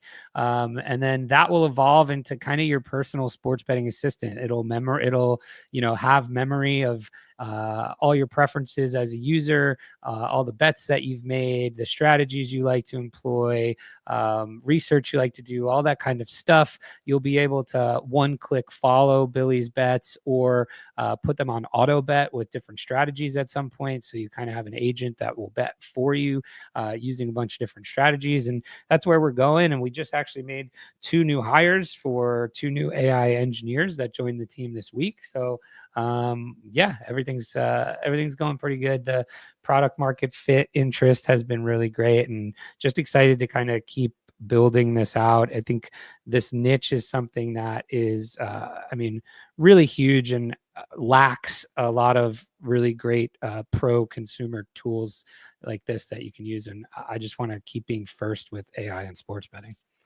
Yeah, it's the ultimate fit for you. And it was so exciting when you were going through the process of this whole thing. I remember even before you were working with it, it's just like, it's such the perfect fit. And I do like just a process question on that, which is, you talked about adding in golf, you're adding all these, look, there are certain lines where you're very strong and you're very efficient. Obviously you're across the board, very good at this stuff. How do you add in like golf? How do you add in, like, you're leading up into the Masters, you want to have that big Masters moment. How do you do that? Like, do you run models beforehand, like to see accuracy? Well, that again, dude, that again was like, no, there's no model there, right? So that's Billy, that's us building prompts with Billy that he can go and execute on and reason against and kind of keep going and updating his beliefs and things like that. And finding, value to the market. And what I think is really awesome about not only the question you asked, because I think it's literally a case or a case study on like why Billy will potentially work long term is he can be better than me at every sport that I'm not good at, right? Like you are probably, you know, you might be best, Steve, at college football because you follow it like most closely, and you probably are thinking about things in ways that the average college football bettor on a Saturday is not taking into account. But you might be really terrible and know nothing about tennis or golf and still want to bet on the Masters. Well, the whole idea is that Billy's going to be better than me as an individual bettor. Billy's going to be able to adapt a process to any sport and go and understand how to research it better than I ever could if I was starting, or how to build a model on it with the data that's out there that's available, or proprietary data that we've collected and things like that. And so, you know, we've really kind of worked with Billy as an AI to be able to adapt these strategies to any sport, which I think is really fun. And that's why I think just the more we get deeper into this, and it's why you can ship sports faster, right? Because like I don't necessarily need an underlying profitable model to win, which is really, I think, a pretty interesting development so far. Yeah, no, it's very interesting. And that's a good way of putting it, where it's like, look, it can be better than there's a weird concept, and this probably pivots into other AI as well, about training something to be better than you. Because it is something that we're seeing like people trying to do. I'm finding, you know, and I know this is like the obvious AI take for people who are in those circles. I'm finding it to up level me with writing. I'm finding it to up level me with organization. I recently had it do my calendar where I just spit into it, although need a Google Calendar integration, which you can't do with OpenAI yet. But it's like, I basically tell it, like, here's everything I have on my list. Here's all the stuff I have to do. Here are my blocks. Here's when I pick up my daughter. Here's my non-negotiables. Here's the time I need to do this. And then it like spits me out. And I've been more productive this week than I was all of last week easily, just simply putting that in, like basically telling me what to do, and it organizes me and tells me what to do. But there's a scary aspect to this that is just, you know, organizing and telling me what to do, and I just listen. So I think it's interesting when you train an AI to be sort of your overlord in that way. And obviously I have a locus of control over my life, but I've been finding different ways to organize with it. I've been telling people like that sort of stuff and working ideas out with it. So it is interesting though, to hear that concept of like, I'm training it to be better than me. It's like exciting and scary. Yeah, I find it. I'm not very good at a lot of things, so I'm more excited than scared. It's I think like, you know, the more these models advance, it's really this fun phenomenon of like, oh, the limit to anything is actually your curiosity and your agency, not anything else, right? Like you have PhD 140 IQ level assistants in your pocket at any time now that have memory, right? Like, oh, this is a really powerful tool if used correctly, right? So and I think you'll see people level themselves up. That, I mean, for me, just I've spent the last 2.5 years really just trying to upskill myself in a bunch of ways that I never could before. And it's just and like, I think back to what it was like using these things then versus now, and it's just kind of mind-blowing. And now it feels easy, right? And it's more about what do I use and not how do I use it. But back then it was like, you know, it really felt like you were banging your head against the wall a lot of times. But I mean, there's been we'll get into it in a minute here, but like there's been a ton of crazy new releases in the last 3 weeks, in the last week, that really like feel different than almost like step change from like the first time you used ChatGPT 4 to like that step change you felt. I'm feeling that now with some of the new models that have been released in the last week or so. I did, going back to like Steve, your thing about with how you're using it in your life. I did bring this fun article I'll bring up here. Let's see. Cap, you might have to share it for me.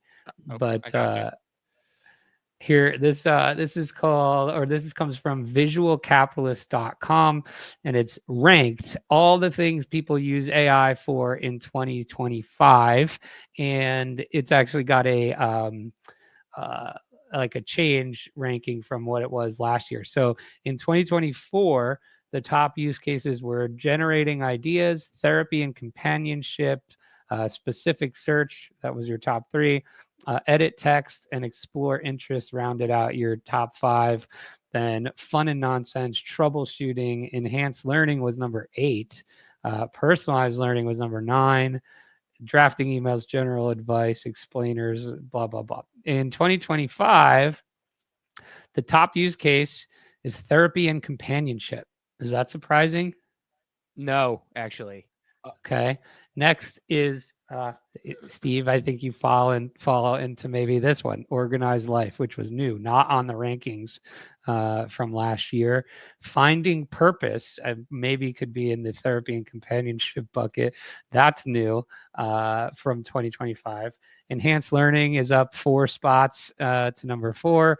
Generate code up 42 spots to the number 5 thing people use AI for in 2025. Generating ideas is down 5 spots to number 6. Fun and nonsense down 1 spot to what, I wonder what qualifies fun and nonsense. I was just gonna say, I wonder what that bucket is. Maybe giblifying the entire internet. I think maybe that would qualify, right? You know, all that One Piece fan fiction you write probably qualifies in there. Let's see. Improve code, creativity, healthy living up 65. I feel like you fall into that bucket too, right? Interview prep, interesting. Generating images up 53 spots. So this is interesting. I just like a way people are using AI. I'm curious, which one of these, like, where do you feel like you fall into most of these buckets? Oh my God. It's like reading me, right? Like, so I'd say companionship is probably not it, because I'm very fortunate to have a good wife, good kids, good friends. But therapy, like I've chatted it out when I'm like, I'm at my end of my rope. Like, let's talk this through. I have, absolutely. And not even like I'm trusting it as a therapist, but like it knows me in a very non emotional way. And so it can tell me what I'm good at and what I suck at. So I use it for that. Organized life, yes. Find purpose, I'd say yes to a point. Like I have conversations about like directionally where I'm going. So I definitely do that. Enhanced learning for sure. I don't generate code. I do generate ideas. I certainly do fun and nonsense. I took my son's paper drawings and turned them into really badass drawings the other day. So no code, creativity. Oh my God, I saw one I saw a video of somebody that took their like 3-year-old's drawings where like you know, drawings of animals are basically just like blobs with stick figure legs, and made them brought them to life as real animals and put them in a video. Oh my God, it was the funniest thing I've ever seen. I took Toasty here. And so my son does Toasty. We made oh my God, look at that. That. And he said, like, I kind of like it sticky though. I have this style with like stick figures, arms and legs, boom. Like, yes. And like these are my son's drawings. And by the way, you want to know the crazier part? Him and his friends do this, and they did it before me. Meaning, like, I asked him what he was doing, and he's like, yeah, me and my best friend put our images into ChatGPT and have it generate different styles. And so it's not even like it's just us. It's like the kids know on the free version of ChatGPT, they pull it up and they start generating some images. And we were waiting for we went to the local theater play to support them the other day. As we're waiting for it to start, we're tossing in pictures of his drawings. We're changing them in ChatGPT, and, you know, we're making our family Funko Pops and the whole 9 yards. So we're using it for a lot of that stuff, but I use it for take out the coding things and interview preparation. I use it for everything on this list. And if I had to interview, actually interview preparation, I do use it for that, for interviews I do for this show. I was thinking of it as like a job interview, but for interviews that I do on the show, I do it. So cooking guidance on there, explainers, I literally use it for all of these things. So how about boosting your confidence? You use that for that? I do a little bit. Yeah. Hey, I mean, tell me I look cute today in a Shakespearean poem. Tell me how cute I look today. No, I mean, I've definitely had it like I'm doing the thing where I put myself down where I'm like, that's a stupid idea. And it's like, that's not a pipe dream or a stupid idea. What you're describing is a strategic da-da-da-da. It's like, so it does like to a point. So yeah, man, like I use it for Well, I don't know what this one means. Anti-trolling? I was gonna say I'd probably say people use it for trolling who were in my replies for sure. What do you What does that even mean? I don't know. Maybe like somebody's getting trolled and they're like, give me a rebuttal or response. Yeah, a diss track about this dude's mom or You something. mentioned these recent updates. Maybe it's just me. The biggest like change recently to me seems to be it's much more normal. It just in terms of like it's understanding the English language much better. I feel like a month ago I had to think about what I was prompting. Now I just say exactly what I want, and more often than not, it's returning exactly what I want. Whereas before, it might take 3 or 4 different prompts to get what I was looking for. Now it's just on it. Like my GM post this morning, I literally posted an image of my ape and said, please create an image with my ape at an NFL draft party. And it did exactly that. Like, yeah. It included some team logos. It had the NFL draft logo, which I'm not sure how it's doing this now, but like how it's getting away with the IP stuff. But the forget the images it created. It's just I'm not having to make multiple attempts. I'm just one-shotting almost everything I ask it now, and that wasn't the case a month or two ago. Is that just me, or have they actually? I think you're 100% right. I think there's a lot of the new models coming out that have been released in the last couple weeks are really advanced reasoning models, and or they're just like a lot larger, right? Trained on a lot more parameters. So like GPT 4.1 came out in the API and on ChatGPT last week, and it's not a reasoning model, but it's just a much more robust, more natural feeling type of model. The biggest ones that came out in the last 2 weeks here were the new Gemini, which I don't think we talked about, Gemini 2.5. That was like the talk of the town for a week. It is extremely good, easy to use. It's kind of like free to use in the Google AI Studio. I definitely recommend people go and check that out. So I tweeted, I don't know if you saw me tweet this, Cap, but I canceled my Claude subscription. I did not see that. Yeah. And so I was a very avid, so I paid for ChatGPT. I do, don't make fun of me. I do pay for the pro subscription to ChatGPT because $200 a month, is it? Yes. And actually there was a short time here in the last month where I was running 2 pro subscriptions because I was using it so much. But the I was paying for that, and I was paying for my $20 a month Claude subscription. Claude came out and basically put out a plan similar to the ChatGPT one, where there's kind of like a pro tier and a higher tier now, and more advanced limits and all that stuff. And I just don't. I think they're slightly falling behind in terms of what these other companies are putting out. I think that's because they are much more publicly safety and alignment focused, and they just like won't put stuff out to keep up. But basically where I was going with that is I canceled my Claude subscription because now I can do everything I was doing prior without the hassle of like running into all these rate limits or session limits with Gemini. So I've basically replaced all my Claude usage with Gemini, and then I use obviously ChatGPT how I was using it prior. But I'm now also really fell back down the rabbit hole with ChatGPT. They're just building the stickiest. They're building the stickiest software, right? Like they've embedded all the memory stuff into their whole platform now, so it will remember session to session. So Steve, like you start a new chat with ChatGPT, ask it about your old chats that you've had about watches, it will now remember that and be able to reference them. Whereas before, it was very much just single chat, single context. If you started a new chat, it was like giving them the Men in Black, light, and it would forget everything. But now it's like got continuity, which is really I think really the thing that's going to make people stick to these types of platforms in which there's the AI arms race, and we have literally buried the lead. I feel that the other new releases of OpenAI in the last week, which were O3, which is like the full version of O3, and O4 mini and O4 mini high, I think it's called, are like literally feel like AGI to me. Cap, the O3, have you used O3 yet in your ChatGPT subscription? I don't know. Like, I guess I don't You pay for the plus plan, right?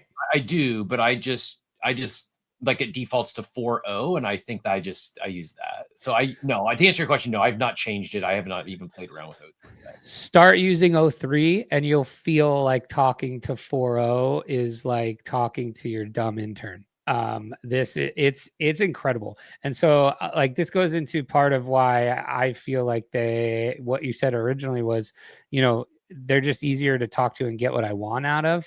O3, they basically trained it.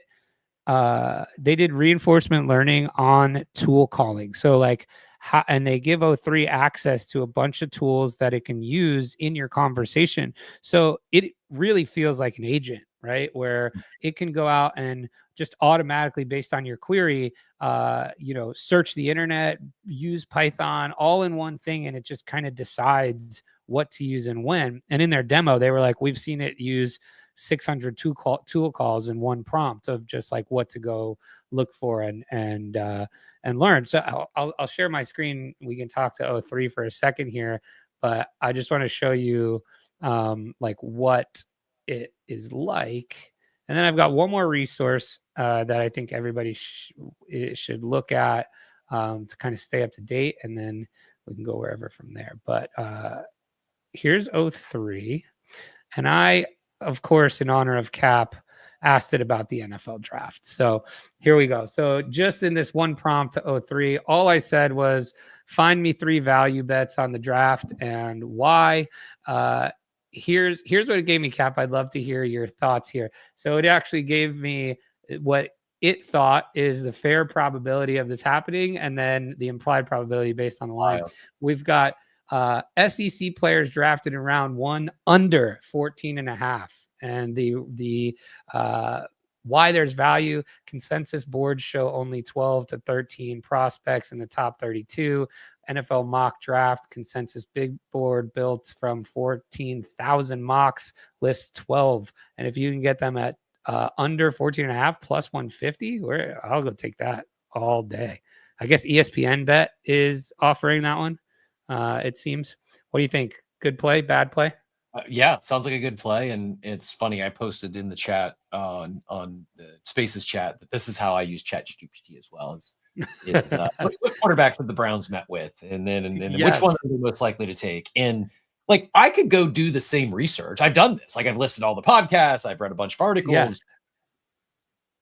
In like, not even exaggerating, in minutes, it gives me what would have taken me hour plus to research and find all that information myself easily. And this took 2 minutes and 2 seconds. It thought about this, and it used, here you go, you can see all of its reasoning here, what it went and searched the web for, and then it reasoned on top of all of this stuff, and you can see its whole thought process. The other one it liked was running backs drafted in round 1 over 2.5. Interesting. What do you think of that one? I'm not quite sure on this one. 2 feel like a lock. Ashton Genty and Hampton. And then where is it saying momentum for the third? See, dude, I've been seeing this, Steve. Travion Henderson. Yeah, I think 2's a lock. And I think the third would be Travion. If they do some wheeling and dealing, if there's some moves made, if Genty goes, so let's say like mean, there's rumblings now that he's he's favored to go to Jacksonville. If he goes Yes. that high, or Raiders, or that early, and then if we see some like maybe Hampton just falls to the Broncos where we're at. If we see them make a trade to move up to go get Hampton, I think that'll create some FOMO, and we might see one of these other teams either take Travion in the end of the first, or maybe a team moves up. I would love to see him go to Washington.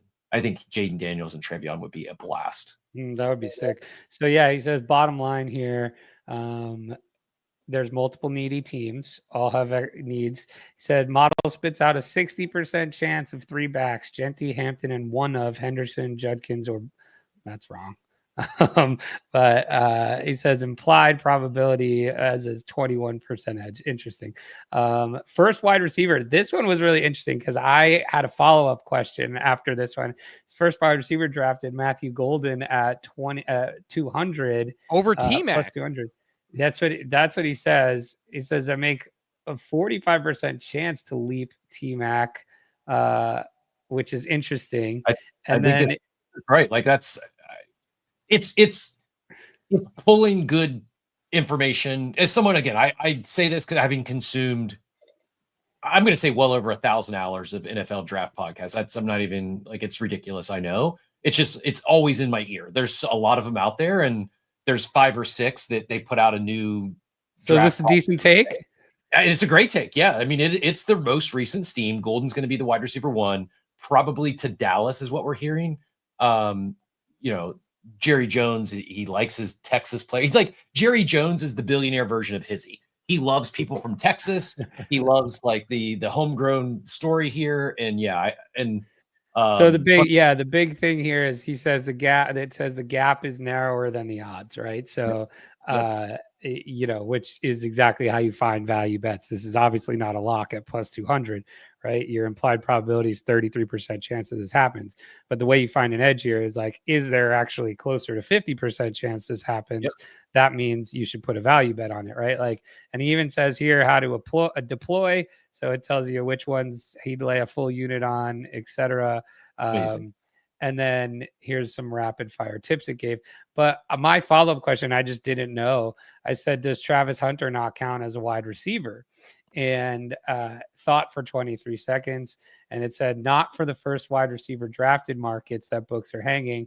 Everybody's hanging him as cornerback, defensive back section, which is probably another reason why this potentially has some value and hasn't been bet to pieces yet. You know what I mean?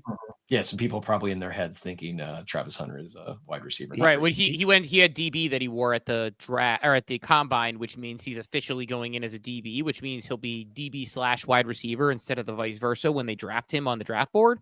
So that nuance actually, it's the type of nuance that matters when you're betting, I suppose, that you maybe don't. Well, which is also kind of funny. I mean, it also shows that like it got this right, which was interesting because I may have not myself, right?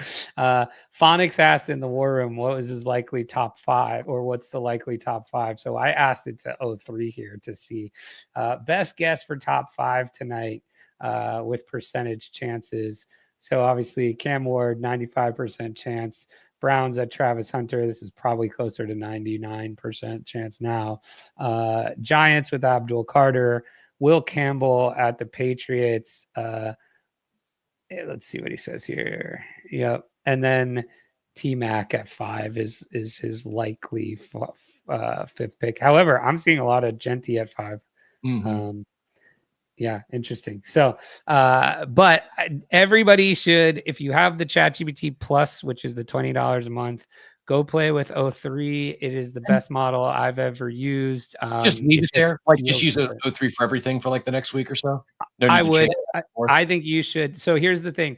I think you have for the Plus plan, I think you have 100 queries to 03 a week, which is awesome because when they released 01, it was 50 a month.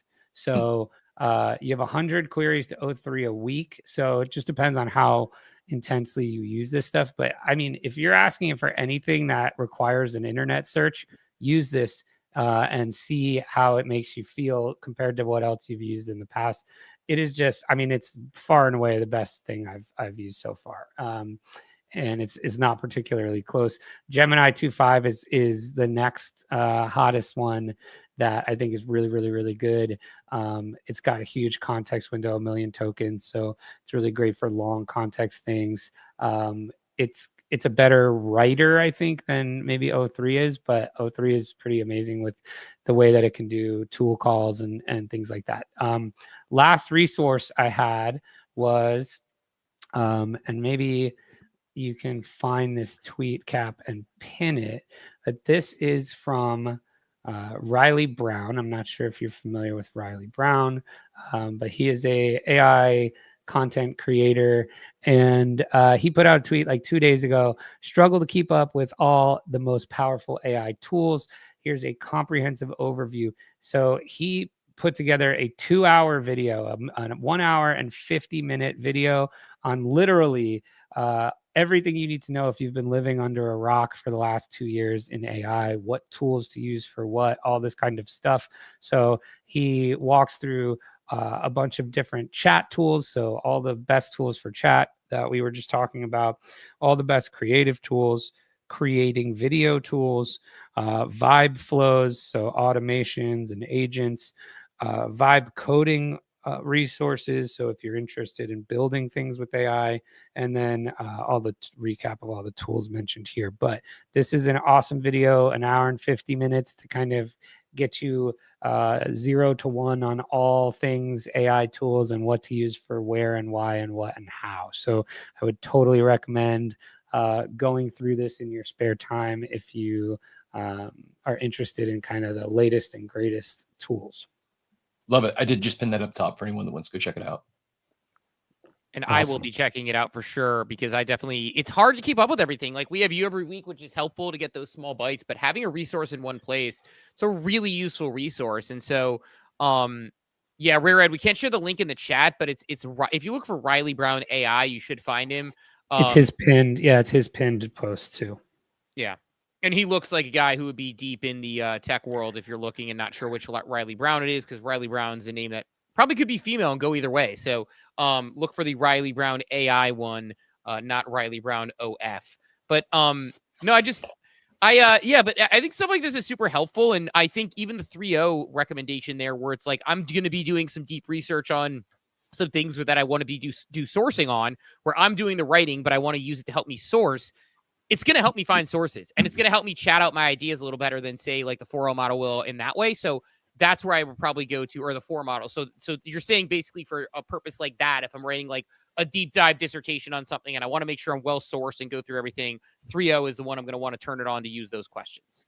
Yeah. So maybe we can let's do one example real quick before we like watch it in real time, and before we bounce. So the deep research function that you've probably used in the past, right? That was O3 under the hood, right? So when you come here and you click deep research and you give it a task, it's using O3 under the hood, right? So before they released this full model, you were seeing kind of the power when you did deep research. Now, if you're using this just for normal interactions, it's like every interaction is like a mini version of deep research. So like, let's ask it one of the questions you might have asked it for something you're doing. Like, can you give me an example? Like, for example, is there data to show that venture-backed Web3 companies, or venture-backed NFT companies, we'll say specifically, venture-backed NFT companies, and maybe potentially Web3 companies as well, put it in there, have had less success than those who weren't? Something like that. Like, I don't know what that exact thing is, but like, that's the kind of idea that I'm teasing out as like one of the things I'm working on. And leaving it intentionally ambiguous for them to sort of like decide on that. But your point, like, about that, like, that's the deep research is a function that I enjoy, although I do have a bone to pick with deep research, which is sometimes I'm on mobile and I'll be doing, and I'm just like, hey, can you give me take this picture of my family and make it so we look like puppets? And it's like, cool, I'll dig into that with deep research. I'm like, why did you do that on your own? And I like literally hit stop, and I feel bad because like I usually am very kind to AI, but I'm like, you don't need deep research for this, just make the picture. And then it does. but I do see that with a deep research problem in the issue. But yeah, this is the. So you can see it happening here, right? Like, so it's searching crypto reports. You can kind of see its thought process here. But like when you ask this for deep research, it might go out for 10, 15 minutes before it comes back to you with something. And you're going to see like within a minute here, you're going to have something that feels, I assume, really nice that took, a fraction of the time. So it's fast, but it still went out, found you real resources, did reasoning on top of that, and is going to give you, I think, a pretty interesting answer here. I'm curious to see. So now you can see it's searching the web again. It's looking at PitchBook, Masari, DApp Radar. I need data to compare success of venture-backed versus non-venture-backed projects. And you can just kind of see how it's reasoning in real time. I can't imagine this is going to take more than another minute or so here to finish. But like if you would have tried to do this same thing with deep research, it'll probably give you a better overall like answer because it's going to give you that like 20-page paper output. But you're going to see, I think like in 2 minutes here, you're going to get a really nice basis for another conversation. You can keep adding to this conversation and it'll go and do more, searching, research, thinking, all of that kind of stuff. So we'll see what it comes out here. And I'll be curious to see how it evaluates it, because it may pull out metrics I'm not thinking about and I'll have it refined. I may need to have more refined thoughts about it, being like, based yeah, on we were pretty vague here, right? Like, right. All we said was success. Well, it's like even like what is it? How do I define success? Which the answer will help me do. Even things like, I might say like, okay, well, let's talk about VC funding north of $10 million, right? Or like there may be ways that I sort of like parse that down to figure it out and then eventually use it to make graphics based on what it finds. But yeah, it's funny because it even says there, it says it seems like finding a specific data set comparing VC non-VC performance is tricky. So it's like it is. Yeah, and now it's like, oh, maybe I could get this from Stack or Dune, or how do I define blue chip? This is really interesting to watch, right? Like, and even like reading the thought process here. Here you go. Based on what I found, looks like there's statistics about VC-backed tokens underperforming by about 50%. Interesting. But you might even be able to refine your prompt just based on reading its reasoning here, right? Like, right. That's now exactly you what can I was see thinking. what it's thinking, right? You can see what it's thinking, and it's going to trigger you to be more concise or have different feedback for it when you go back for a second round or whatever. I'm actually surprised it's taking this long to think. I guess we asked it a pretty vague kind of like tough question where, yeah, to your point, like I usually when I ask ChatGPT things, I ask it very specifically to my ask. And that was one where I was like, okay, like what is this? But it's like to your point about it being like almost a starting point. I mean, that's the idea, is like it can show me some data and it might be like, oh, they outperform because they have more money in their treasury based on this data, or they could show a lot of things, but then you start like refining it and being like, okay, like is it? And so then you start to reason with it. And to your point, like I might say like, is there a threshold of which VC funding made a difference where like above $10 million, you didn't have deep returns or things like that? So it's trying to give me an answer here. Let's see. Thought for 3 minutes and 47 seconds. Interesting. But like the other thing too, let's see. Can I see its thinking here before it gives me everything? No, I was going to point something out on the last thing it said. But I mean, you could see it kind of, it at every round, it kind of recalibrated and re-asked a new question. So here, let's see. What does the data say about venture-backed versus non-venture-backed? So market share talks about Yuga. Interesting. Floor price of the 73,000 NFT collections tracked on Ethereum, only 0.58% still hold a floor above 1 ETH. Wow. Yikes. That's crazy. Although it has bad data there. It says not Clonex. surprising. Yeah. Let's see when this was.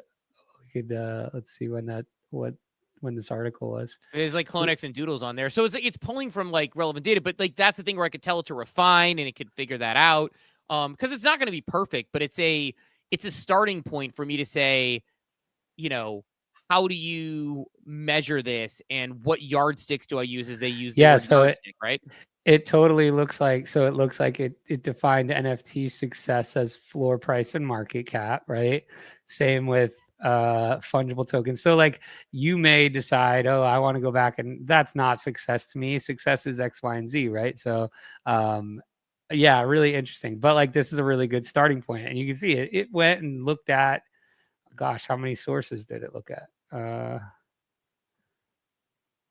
That's definitely not all the sources it looked at, but yeah, I don't know, it was pretty robust. But this model feels really great to go back and forth with. I would encourage everybody to give it a try. Definitely go watch this Riley Brown video if you are interested in any of these like topics of tools and things like that and don't know where to start to look. And it's just going really fast. It's very cool. No, I love that. And I'll be for sure using it on various sort of things I'm working on and trying to drive and do differently. And I guess the thing that I'll leave it on, and obviously if we miss anything else, we can kind of hit it before you get out of here. But like the thing that I'll leave it on is with ChatGPT and these AI models, particularly OpenAI, is this, which is I think it makes things possible for me that wouldn't have been possible beforehand as a person who is, and I know the solopreneur thing people talk about, but like, if I have these passion projects and these research projects, even the way it saves me 20 minutes here and there where I have a sentence that has word echo. And if people don't know what it is, it's when you use like the same word twice, like in 2 sentences in a row, and it sounds kind of funky and you want a different way to say it. It can solve that for me in seconds instead of me spending 20 minutes on thinking the right word and the best elegant way to say something. So I just think the way that it saves me that time and energy in everything I do is super interesting. And, makes things possible that otherwise wouldn't have been. Like that point that you made there, even if I don't agree with that research report it provided, or even if I want to refine it, it gave me a research report in 3 minutes and 27 seconds that would have said, hey, can you get me that research report in 2 weeks to somebody who, even if you had someone working for you, it would have taken them a week, 2 weeks to compile things. I could spin that up in 3 minutes. That's a massive opportunity. And I think that's where it helps me. Yeah, and eventually you'll get to a point with a research prompt like that where you'll be able to get the prompt really dialed in. So it won't be as vague for you, right? It's like, oh, this is something I do on repeat for every week, every day, or whatever. And then it just becomes this insane time saver, Yeah, and that's what it is for me, is like it. I mean, we looked at it, going back to the beginning there. It's like we looked at what are the most uses for it. It's like organizing my time, helping me, like those sorts of things. All of those things are things that it helps you fill gaps with. And I think, yeah, it's crazy that the new model is this smart, considering, man, it would have been VCon 2 years ago when Adam spoke on that stage 2 years ago, and he had a guy next to him who said, go use ChatGPT. I will, pay for you. If you don't like it, I will pay for your $20 subscription, or if it doesn't change your life, I think he said. And that was 2 years ago. Yeah. Think of it now, I mean, this 03 model, I think I saw something that said that it benchmarks at like 140 IQ, which is like, oh, okay. So it's the first model that I have felt that is like definitely smarter than me, right? Like where, they're all probably smarter than me, but this one feels smarter than me. But yeah, guys, awesome. Appreciate you. Well, thank you, buddy. Appreciate you every single week. Super helpful in that video. If nothing else, I'll say this to everybody listening right now, that video is worth watching for sure. So I will be checking that one out. Yeah, happy draft day, and I hope all your best ball dreams come true, Cap, and I hope Steve, the Browns at least do something that will make you tune in this year. At the very least. Exciting times. Good luck with Abdul Carter. No more Deshaun Watson at the very least, right? Yes, yeah, that is the positive. They brought me, so we'll make it happen. But cool, man. All right, we'll later, talk soon. guys. All right, later. Always a great segment.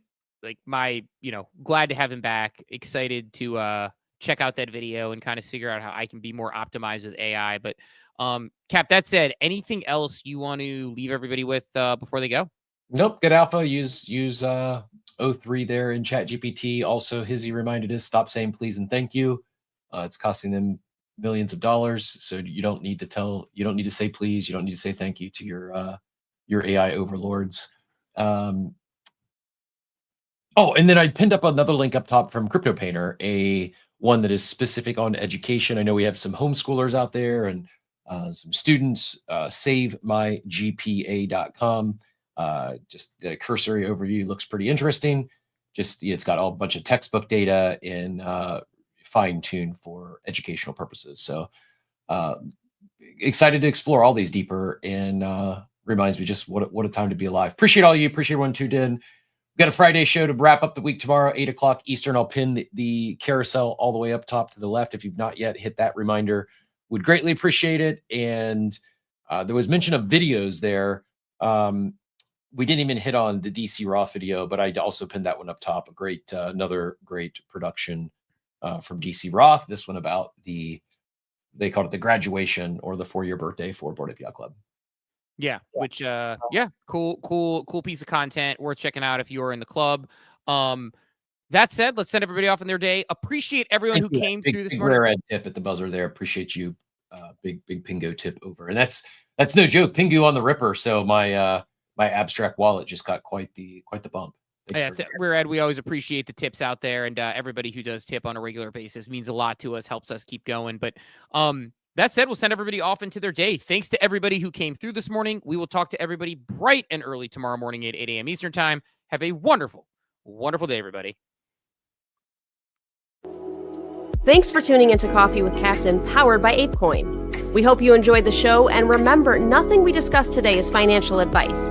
Until next time, keep exploring, stay curious, and we'll see you soon. Have a great day. Welcome to the future.